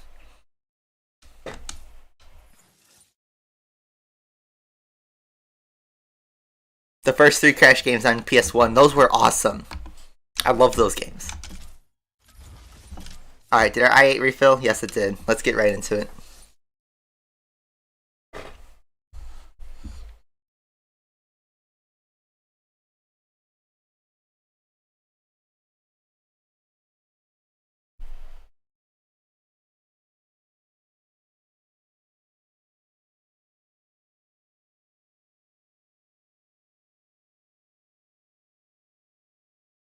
Just catching up on chat. I'd also, you know what's the real worst part about Drive Syndicate 3? I did not get an anime transformation. Gameloft, why did you not give me an anime transformation? I've been waiting a full year for that, and I didn't get it. I would have at least gotten a kick out of it and sunk my money if they gave me an anime transformation, but they didn't.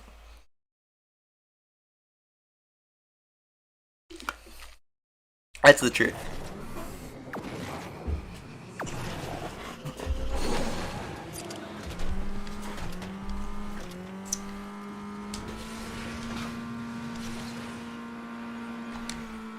Now we get to drive this car maxed out, which is basically a downgraded Jetta.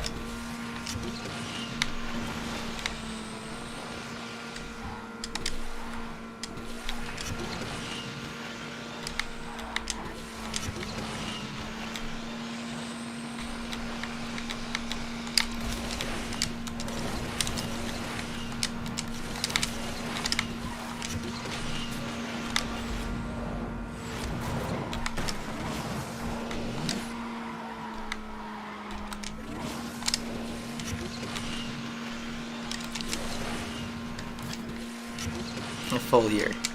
Yeah, because that's a year ago is when we had the Alex and Furum anime transformation for Drive Syndicate 2.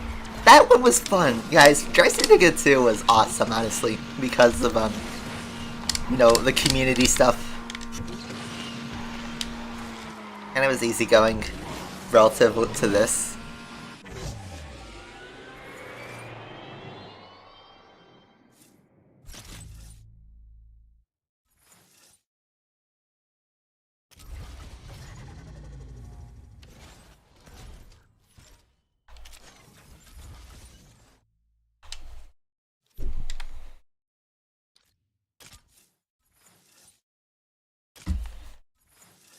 That anime, just the comics, and the one with like Mina. Was that supposed to be Mina?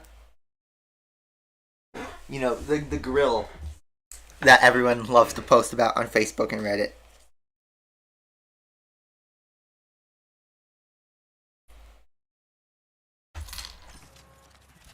What is this green lizard? And did you see that excuse of a plot?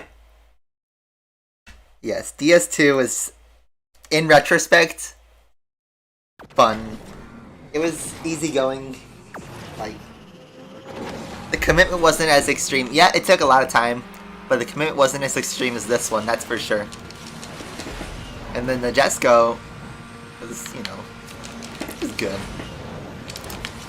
It was expensive as hell, but compared to this, I would rather have the Jesco event back. But definitely Drive Syndicate lost its punch this update.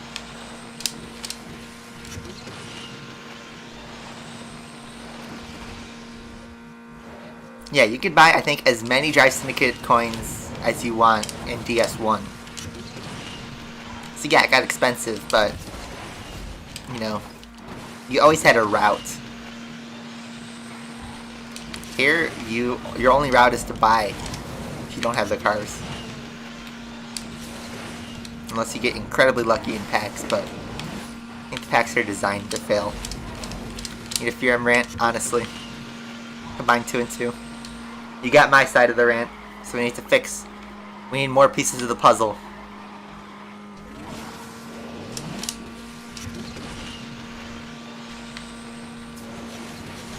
But yeah, what Furum did is the Jesco rant, and that got traction. That got a ton of attention. So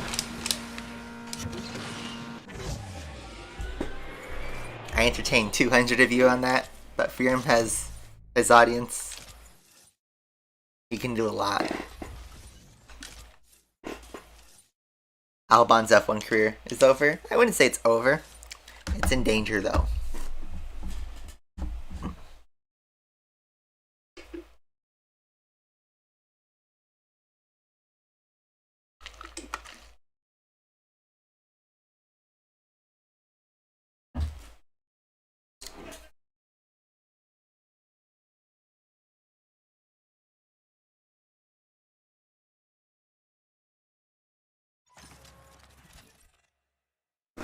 You have a lot more pieces, for sure.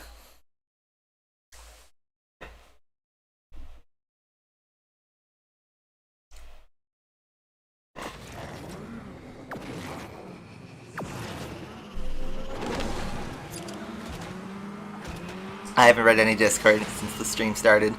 My phone's behind me.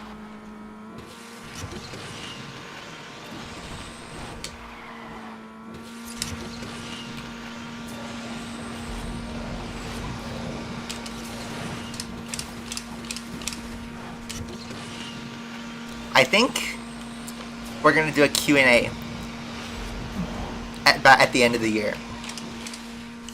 Honestly. It's been a while, and you know what we're really close to? 43,000 subscribers. I know it's a odd number to celebrate, but given the growth of this channel, I think we can call that a milestone, basically. So I feel like we could do another Q&A. An official one with a video. We'll have the dart in it.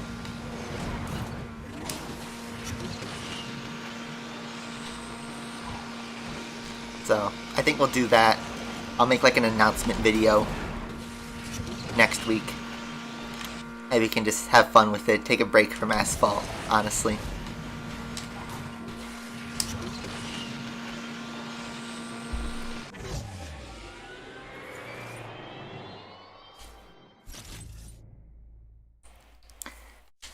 Yeah, we got Perez to Red Bull, Alonso to Renault, Seb to Aston Martin, Ricciardo to McLaren, Russell possibly to Mercedes. Do I track my dart? There's not many tracks around here. There's the Joliet track in Illinois, but that's kind of an oval. And then there's Road America, which is like 5 hours north. But yeah, not many places to track my dart, so I don't. I've played The Simpsons Hit and Run on a rental. I've rented that game before. But I never owned it, and I probably should. I just never got around to it.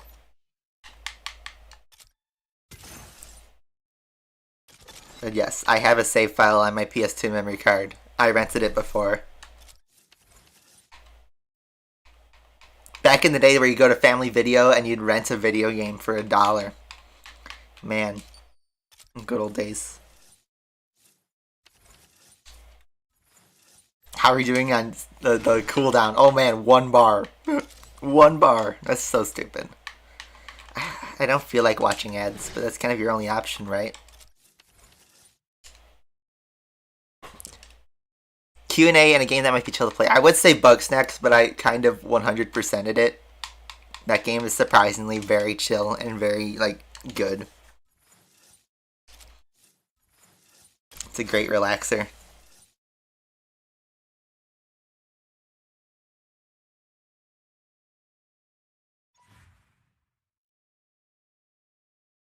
So I don't know, we need to find another chill game. I recently picked up SpongeBob Battle for Bikini Bottom, and that game for a platformer is pretty chill. First time watching your stream, welcome aboard. You caught a special stream because we were ranting about Asphalt rather than having fun.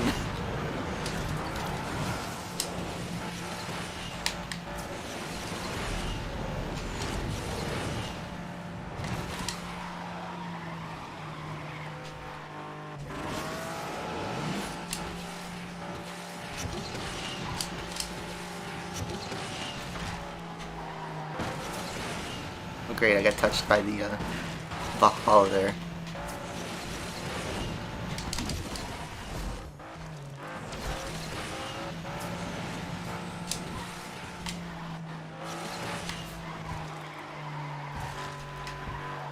We lost time there.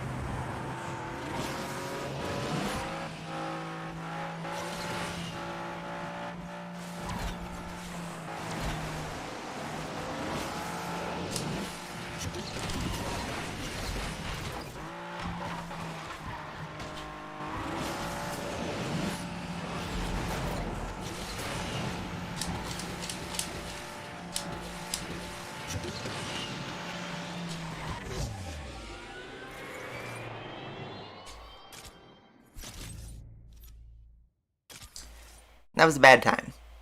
But we lost our fuel on that, so here we go. Yeah, full throttle career. We can always grind career. I got my 3 blueprints from that though.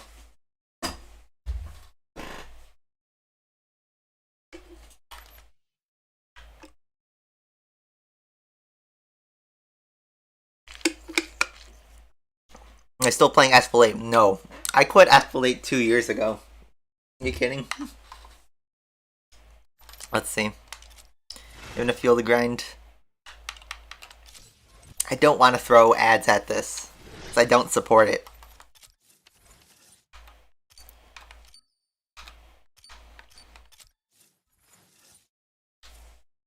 We could try the holidays and try to get a top 1%. Let's do that. The lichen.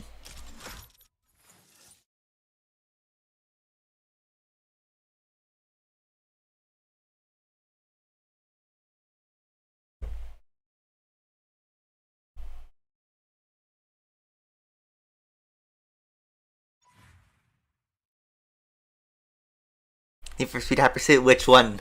The one on PS1 or the one from 2010? Or the remastered one that came out this year? I had not played the remaster because it is the exact same game, just lazily ported to next gen, to current gen, I guess I should say. That was bad.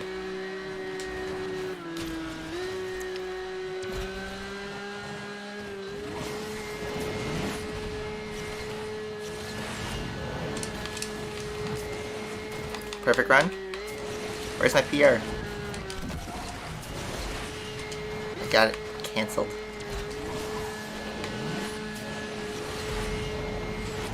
I think I got my fastest time by going straight and not taking the ramp. Will I race my car? We're not doing the Q&A now. We'll do it later in a full video. We'll do it properly. Stream the PS1 game. Is that what you mean? Because I love that. The PS1, Need for Speed 3 Hot Pursuit, that was my first ever racing game.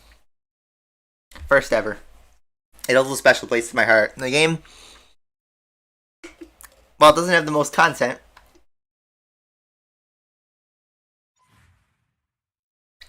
It's still a good game for the PS1.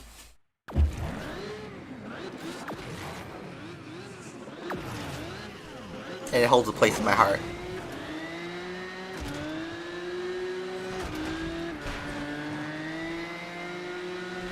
I don't know the best route for this.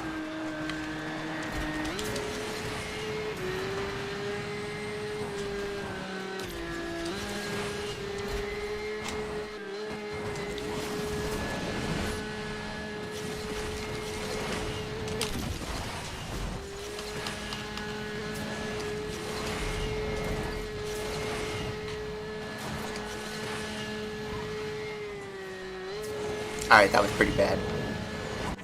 Another 38-4. High stakes, yes. I never beat high stakes, though. Because I thought the game was too long.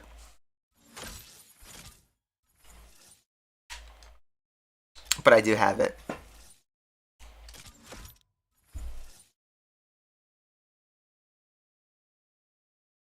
The first Gran Turismo, I have that, man. You guys talking about all this classic stuff. And isn't nostalgia quite an amazing thing? It's a drug, basically. Mazepin, oh my god, what a disgusting turn of events for that. I think enough's been said about Mazepin, but just know that I don't support him either, like most of the internet. For the same reasons. It's been beaten over everyone's head, basically, the same stuff. You obviously races one, but then allow someone who's sexually assaulted a girl. That's terrible. Doesn't belong in F1. And how Haas allows that, because money. But then they'll bring in Mick Schumacher. Don't taint a man's reputation like that.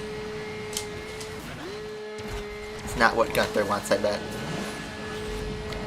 That's 37-2. We took the classic route, and that was immediately faster. Top 100. Need for Speed the Run. I didn't like it. Some people think it's underrated, but for a linear-based game, I didn't like it. And yeah, I played that all the way. I didn't like it 100%, I guess, now Platinum Trophy, but I completed the story. Let's grind a pinned mission, because everyone loves that. We gotta do a money run. Just to show you guys how awesome money runs are. The grinding in this.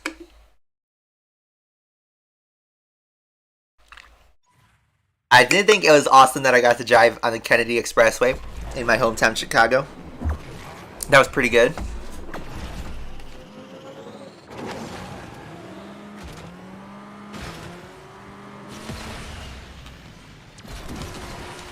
Ah yes, having contact with the car gives you $25 penalty. But then if you crash straight into it, killing him, you get 125 bucks. Logic.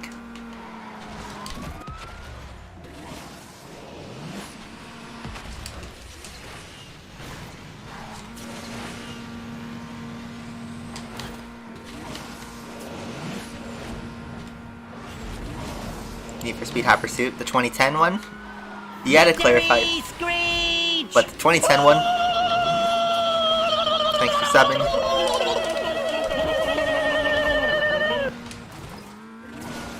The 2010 one I played 100%. All gold, all events. Oh yeah, I shouldn't have done that because I got a $50 penalty. No cops around.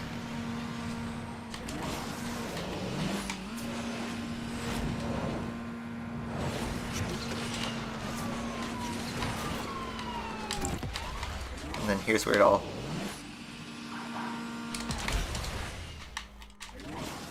You get your money back that way. And you just gotta sprint to the finish and hope you don't lose too many dollars. I never played the remastered that came out this year because it's the same game. But I did play 2010 100%. I even bought the DLC for that when that first came out. And I liked it. I thought it was a great game. Criterion did a good job on that one. So, I thought that was a good game. Pretty solid. So, yeah. Oh man, extra Syndicate coins. Oh. Yeah, what a miserable time. 15 minutes, 150 minutes, 2.5 hours to get a full refill on this. That's ridiculous. It will get worse. Trust me. Once you get to the Citron stages, that's where it's going to really kill you.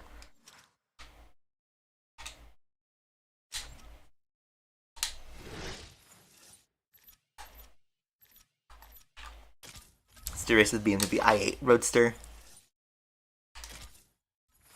Yeah, right? Because I gotta milk it like NBA 2K did the Kobe Bryant edition. And then charge $100 for it.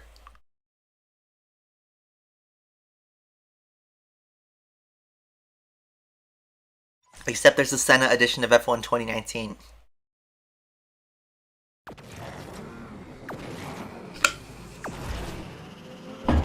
They've already milked Senna, Schumacher. In 10 years we'll have a Lewis Hamilton edition F1 game. I bet.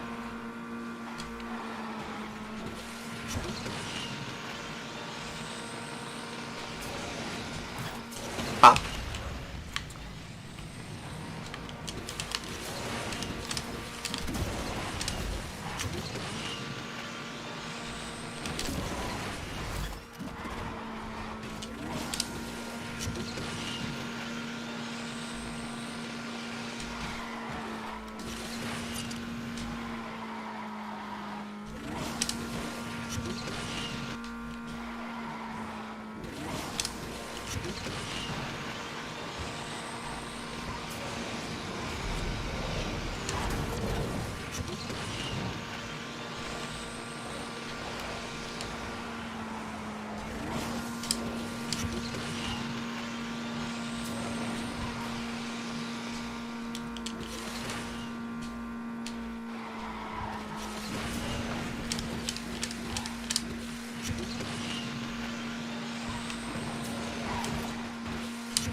Easy peasy. Most Wanted Java edition. I still haven't played Asphalt 3. The Java edition of that. So yeah. why not we make fun of Forza Horizon 4? Forza Horizon 4 is a good game. But, I mean, what can you really make fun of besides copying the engine sounds, releasing, you know, bland content, but at least that bland content's not predatory. It's like if Asphalt 9 had updates that were player-friendly. That's how Forza Horizon 4 does their updates. But the cars are very easy to get. They require less than an hour to unlock. And they do try. And you know what? It's fair.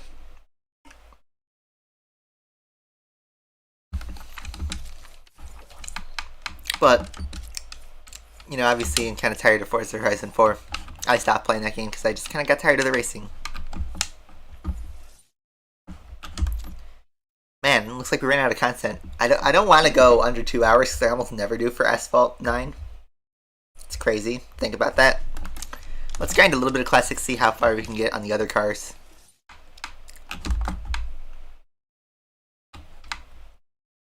Keep chugging our water. Let's try the center one. CBT. Yeah, Drive Syndicate 3, CBT, they're the same thing. But at least some people like CBT. I'll say that. Some people like CBT. Fun fact, Furum and I, we do CBT, but not in the way you're thinking of. Furum and I do computer-based testing for actuarial exams. That's our form of CBT. Very different form. Yeah.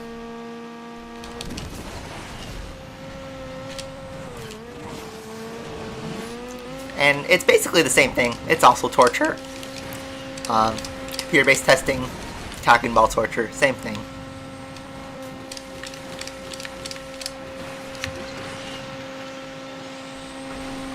Narrate CBT from Wikipedia.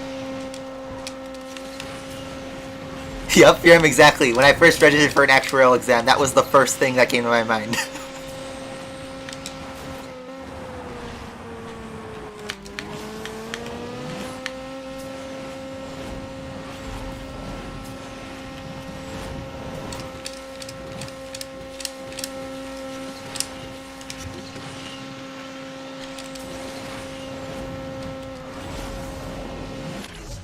Can you demonstrate what I mean by liking CBT?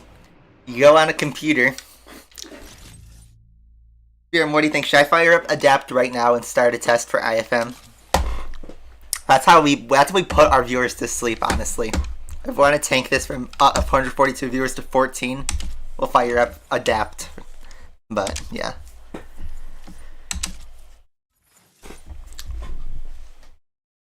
I never said CBT was fun. I just said some people like it.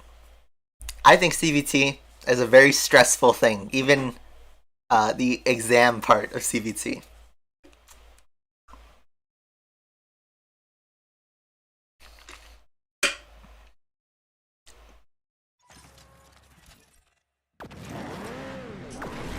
Yeah, E-Bank Codemasters, they're gonna mess that one up. We need to recruit more actuaries to do it.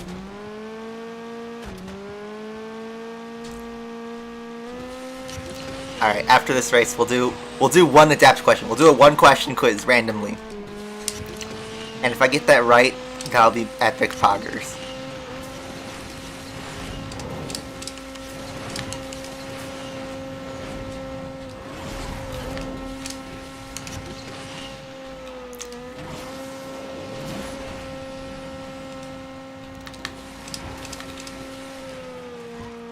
We got a 488 challenge in here.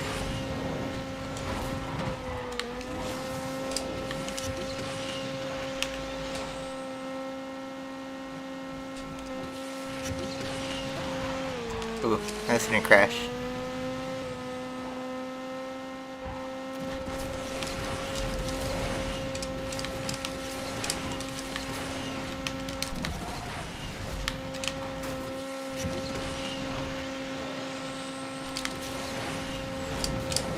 Ah, we can pass the hurt gun. This might turn everyone away. This is how we tank our viewers. That's the end of the stream anyways, so I don't really care. I got my points said, Dry Syndicate. And yeah, we're not getting anything from driving the center one. You can all use the Huracan. Alright, guys. So if you guys don't know what my major is, CVT stream when. I'll show you exactly what CVT is. Trust me. My major is actuarial science. CBT stream when? Right now, man. So, my major is actuarial science. And basically part of what in actuaries processes as a student is you take a bunch of exams, and when you pass all of them, you become this thing called a fellow, where you become fully credentialed, you can write insured stuff, all this kind of boring stuff. But it's really hard to pass all of them. And this is the software that I use, and I think Freedom uses too, to pass exams. So this is the exam I'm working on. It's the third one, IFM. Fun fact. I actually had grinded this exam a lot over the semester. I took it in November, and I didn't pass. So I gotta try this again.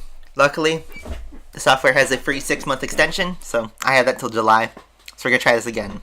But look, I'm so annoyed because my progress was doing so well up to this point. Like, I even got a 30 out of 30 on this practice test 5 days before my test. I thought I had it in the bag. It just didn't go well. Ignore these quizzes. That was just, if I was in bed and I didn't have my calculator, I was just trying to get qualitatives. Alright, guys. One question. I was putting you all to sleep, but here you go. Or, you know, let's do two. Let's do two. Level 5. On everything. Both kind. This is what CBT is for us. So let me see if I can drop this to the same size. So this is what it looks like. It's pretty annoying. You get a question, 5 answer choices, you get a normal distribution calculator. It doesn't give tokens, but it can give you money for tokens if you pass. It's not online. You have to go to a testing center. This is just a practice software. The real test, you go to a testing center and you take it, you know, under heavy restrictions. So translation and variance. Ooh. Okay. So most of you guys have no idea what this is. Yeah, I'm trying to remember. So TVAR stands for tail value at risk. That one is always coherent. I'm thinking it's the square root of the variance, because value at risk is coherent if it's a normal distribution. This is the variance. Notice the lowercase r. You see what kind of tricks these are? These are annoying. What do you know? I'm right. This is about investment risk. And yeah, these are solutions. Next one. Ooh. Arbitrage. So arbitrage is basically the extra money you can make from a pricing inaccuracy. Yeah, your brain hurts already. I have to do 30 of these in 3 hours, and I managed to not pass my first time. So you know how mad I am that I have to do this all over again?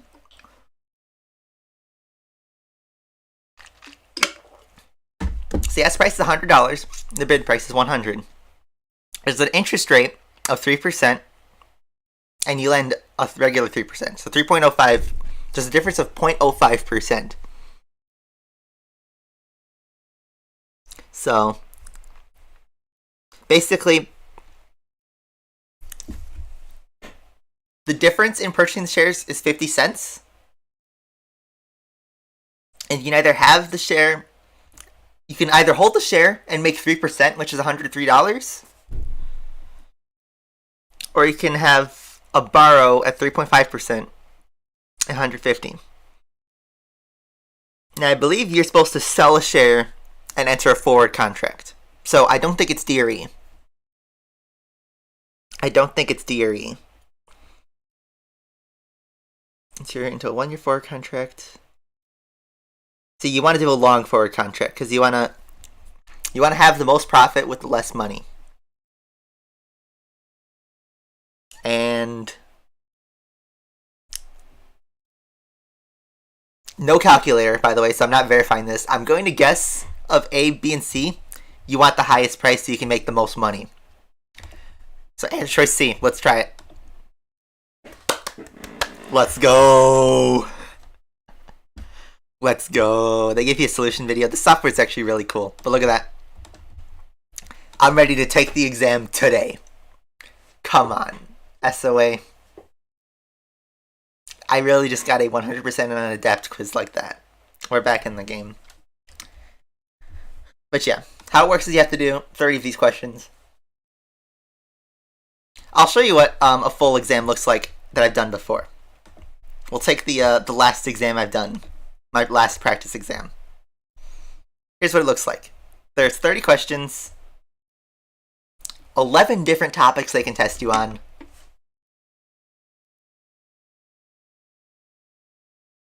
The thing is, I have to wait till March 4 before I can take this exam again. It sucks. It's not like P or FM where I can take it every 2 months. I have to wait 3 months to take it again. So, let's just kind of go over a bunch of questions because yuck, calendar spread. This is using something called the Black-Scholes equation. It's annoying, and I just memorized it because trying to derive this thing on a real exam is just too long. So the first thing you gotta do is basically use your calculator to find the volatility parameter. And they give you, I believe, this part of the equation. So this is basically just memorization. Yeah, it's so boring. I know, I'm putting you guys to sleep, but it's the end of the stream. Thing is, I did fail the first try though. So, not good. Then you gotta do this thing called the call option. Which is basically just taking the strike price minus the stock price, and that's your profit. And you have to do this very long equation, requires the normal distribution. It's not hard actually, this kind of question, it just takes a long time, and it's very easy to make a calculation error, which is where many people go wrong on this test. It's very easy to drop a negative somewhere or something like that. You find the price of that for the 6 month, then you gotta do it again for the 1 year. And then you subtract the difference between the two, or you add the difference between the two. So there you go. Another kind of question. And this is like arguably the hardest part of the test because this is basically if you memorize the manual. It's just facts. And I got this question wrong. This is about convertible preferred stock equity financing. And I think when I did the practice, I guessed on this kind of question.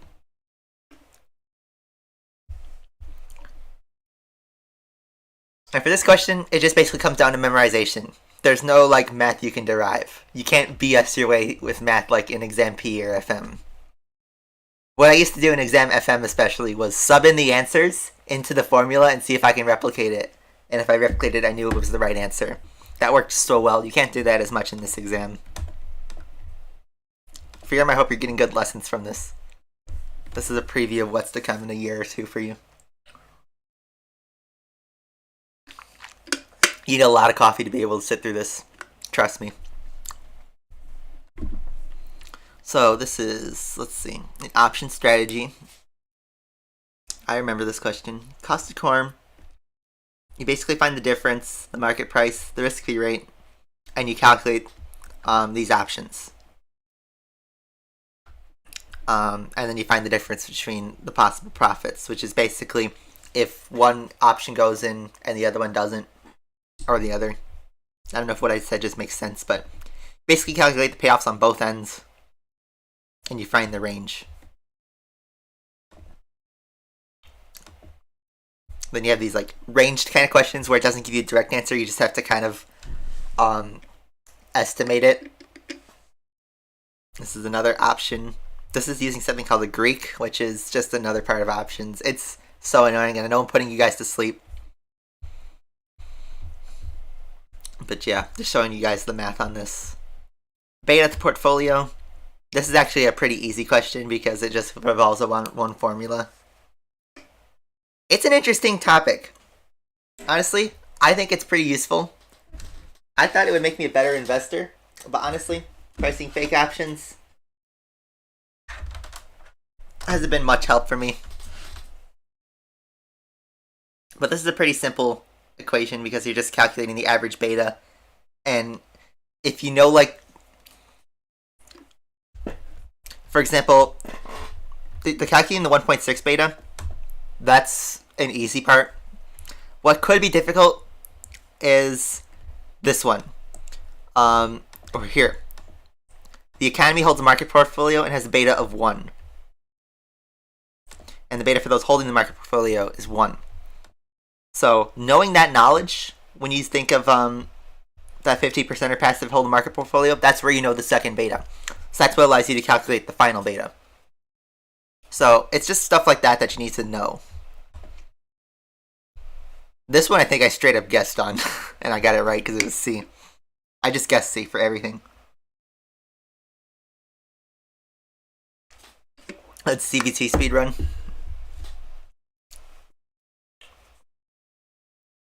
So yeah, this is put call parity, which is basically you can calculate the difference with a call and a put option. A put option is basically the opposite of a call option.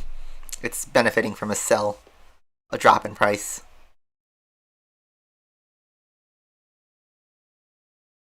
This is just annoying interest rate calculation. It's just using the right interest rate, basically. Here's another conceptual question. There's a lot of these. This is just, again, another question where you need to kind of memorize what I did, which, again, reminder, I did not pass this exam first try, so I gotta do better. You know, you just make flashcards and just kind of memorize the facts. And hopefully you get, you know, something that lines up. Which is strange. On my real exam, I thought it went pretty straightforward, honestly. I think there was probably some wording that went wrong, and some very clever answer choices that looked like they were correct because I got it in my calculator. This one's like calculating the beta from a chart. And this one, I believe, yeah, you can use your multi-view on this. So, by plugging in on the table thing on your calculator, these values, and then selecting L2 for your X data and L1 for your Y data, yeah, you basically switch the two. You'll find this in your stat variables, and this is the beta that you need. And then you can calculate it by hand by this way. But there's some tricks on that. There's a lot of interesting tricks to this. This is another one of those kind of BS questions where, again, you have to memorize just features. And I got that one wrong in this practice test. This one is about the log normal distribution, which is a really annoying modification of normal distribution. This is about the forward price of a stock. Yeah. This is a very easy question because it's just kind of like a think about it. But you don't get too many of these on the real test. This one, even though it's all text, this is a calculation question. You basically got to find the amount of tangent portfolio to invest in. And if it's higher than your expected return, then you know which one to invest in. The tangent portfolio or portfolio Q. You find out that it has a higher expected return, so you invest in that portfolio. You can also do it by calculating Sharpe ratios. It's just kind of annoying. Theorem, you don't need the BA2 plus. However, there are like 3 scenarios that require a geometrically increasing annuity where BA2 plus would be helpful. So I brought mine with me, but I never had to use it. There's so many topics, honestly. The hardest part about this exam, as you guys are seeing, the math necessarily isn't difficult. This is a binomial tree. For some reason, at the start, I was really not good, but this is a pretty straightforward topic. Binomial trees are easy. The hardest part is the sheer number of topics on this test. There's so much content on this test that it's hard to memorize everything. So that's where the difficulty is. But yes, there's like 3 scenarios that require an annuity calculation. And then there's like 1 thing that requires internal rate of return, IRR. So that's the only 2 things where the BA2 plus would be useful. But it's not going to be as intensive as it was for FM. The multi-view is going to be the king of this test, for sure. Here's another binomial option. This one I got wrong. And this one was straightforward, I guess. This is another fact question. You kind of get it. There's actually quite a lot. I'd say like a third of the test is questions that are conceptual like this, where it's basically facts. And then, you know, there's a bunch of lengthy calculations. A lot of it is either you know it or you don't. Yeah, probably good to bring it. And just be familiar with increasing annuities. That's the only, like, difficult part, I would say, from FM that you need to remember. Increasing annuities. And perpetuities.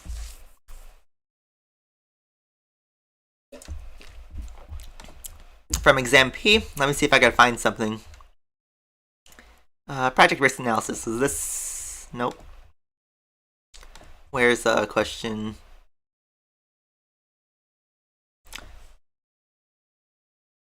Let me look for a question. You can search questions, by the way, in Adapt. It's really awesome software. Let's just say Poisson. Here we go. Boom. Here's something you'll need to know, like from exam P, for instance.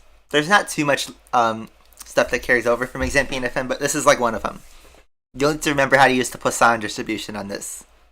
I don't know if you're currently studying for exam P, but you basically need to simulate using these amounts, and you equal it to a Poisson distribution.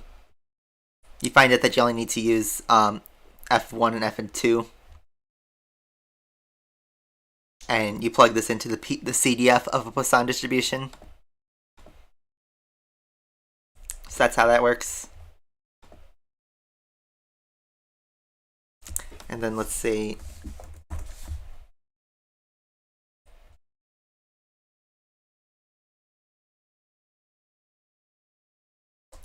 Let's say perpetuity. Boom. So here's one from FM, basically. Again, I'm putting you guys all to sleep. I'm surprised you have 93 viewers here that are interested in this. So,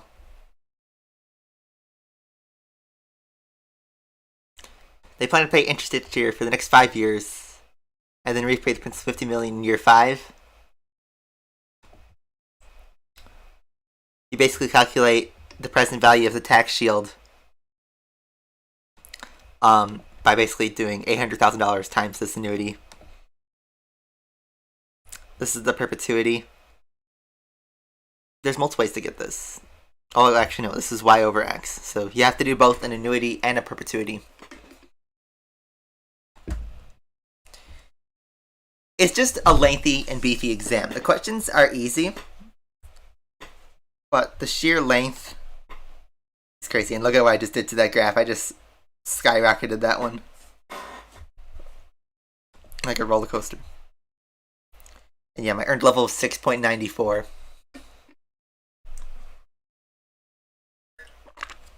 I have to try this again in March. So yeah, so unfortunately now I'm 2 for 3 on attempts.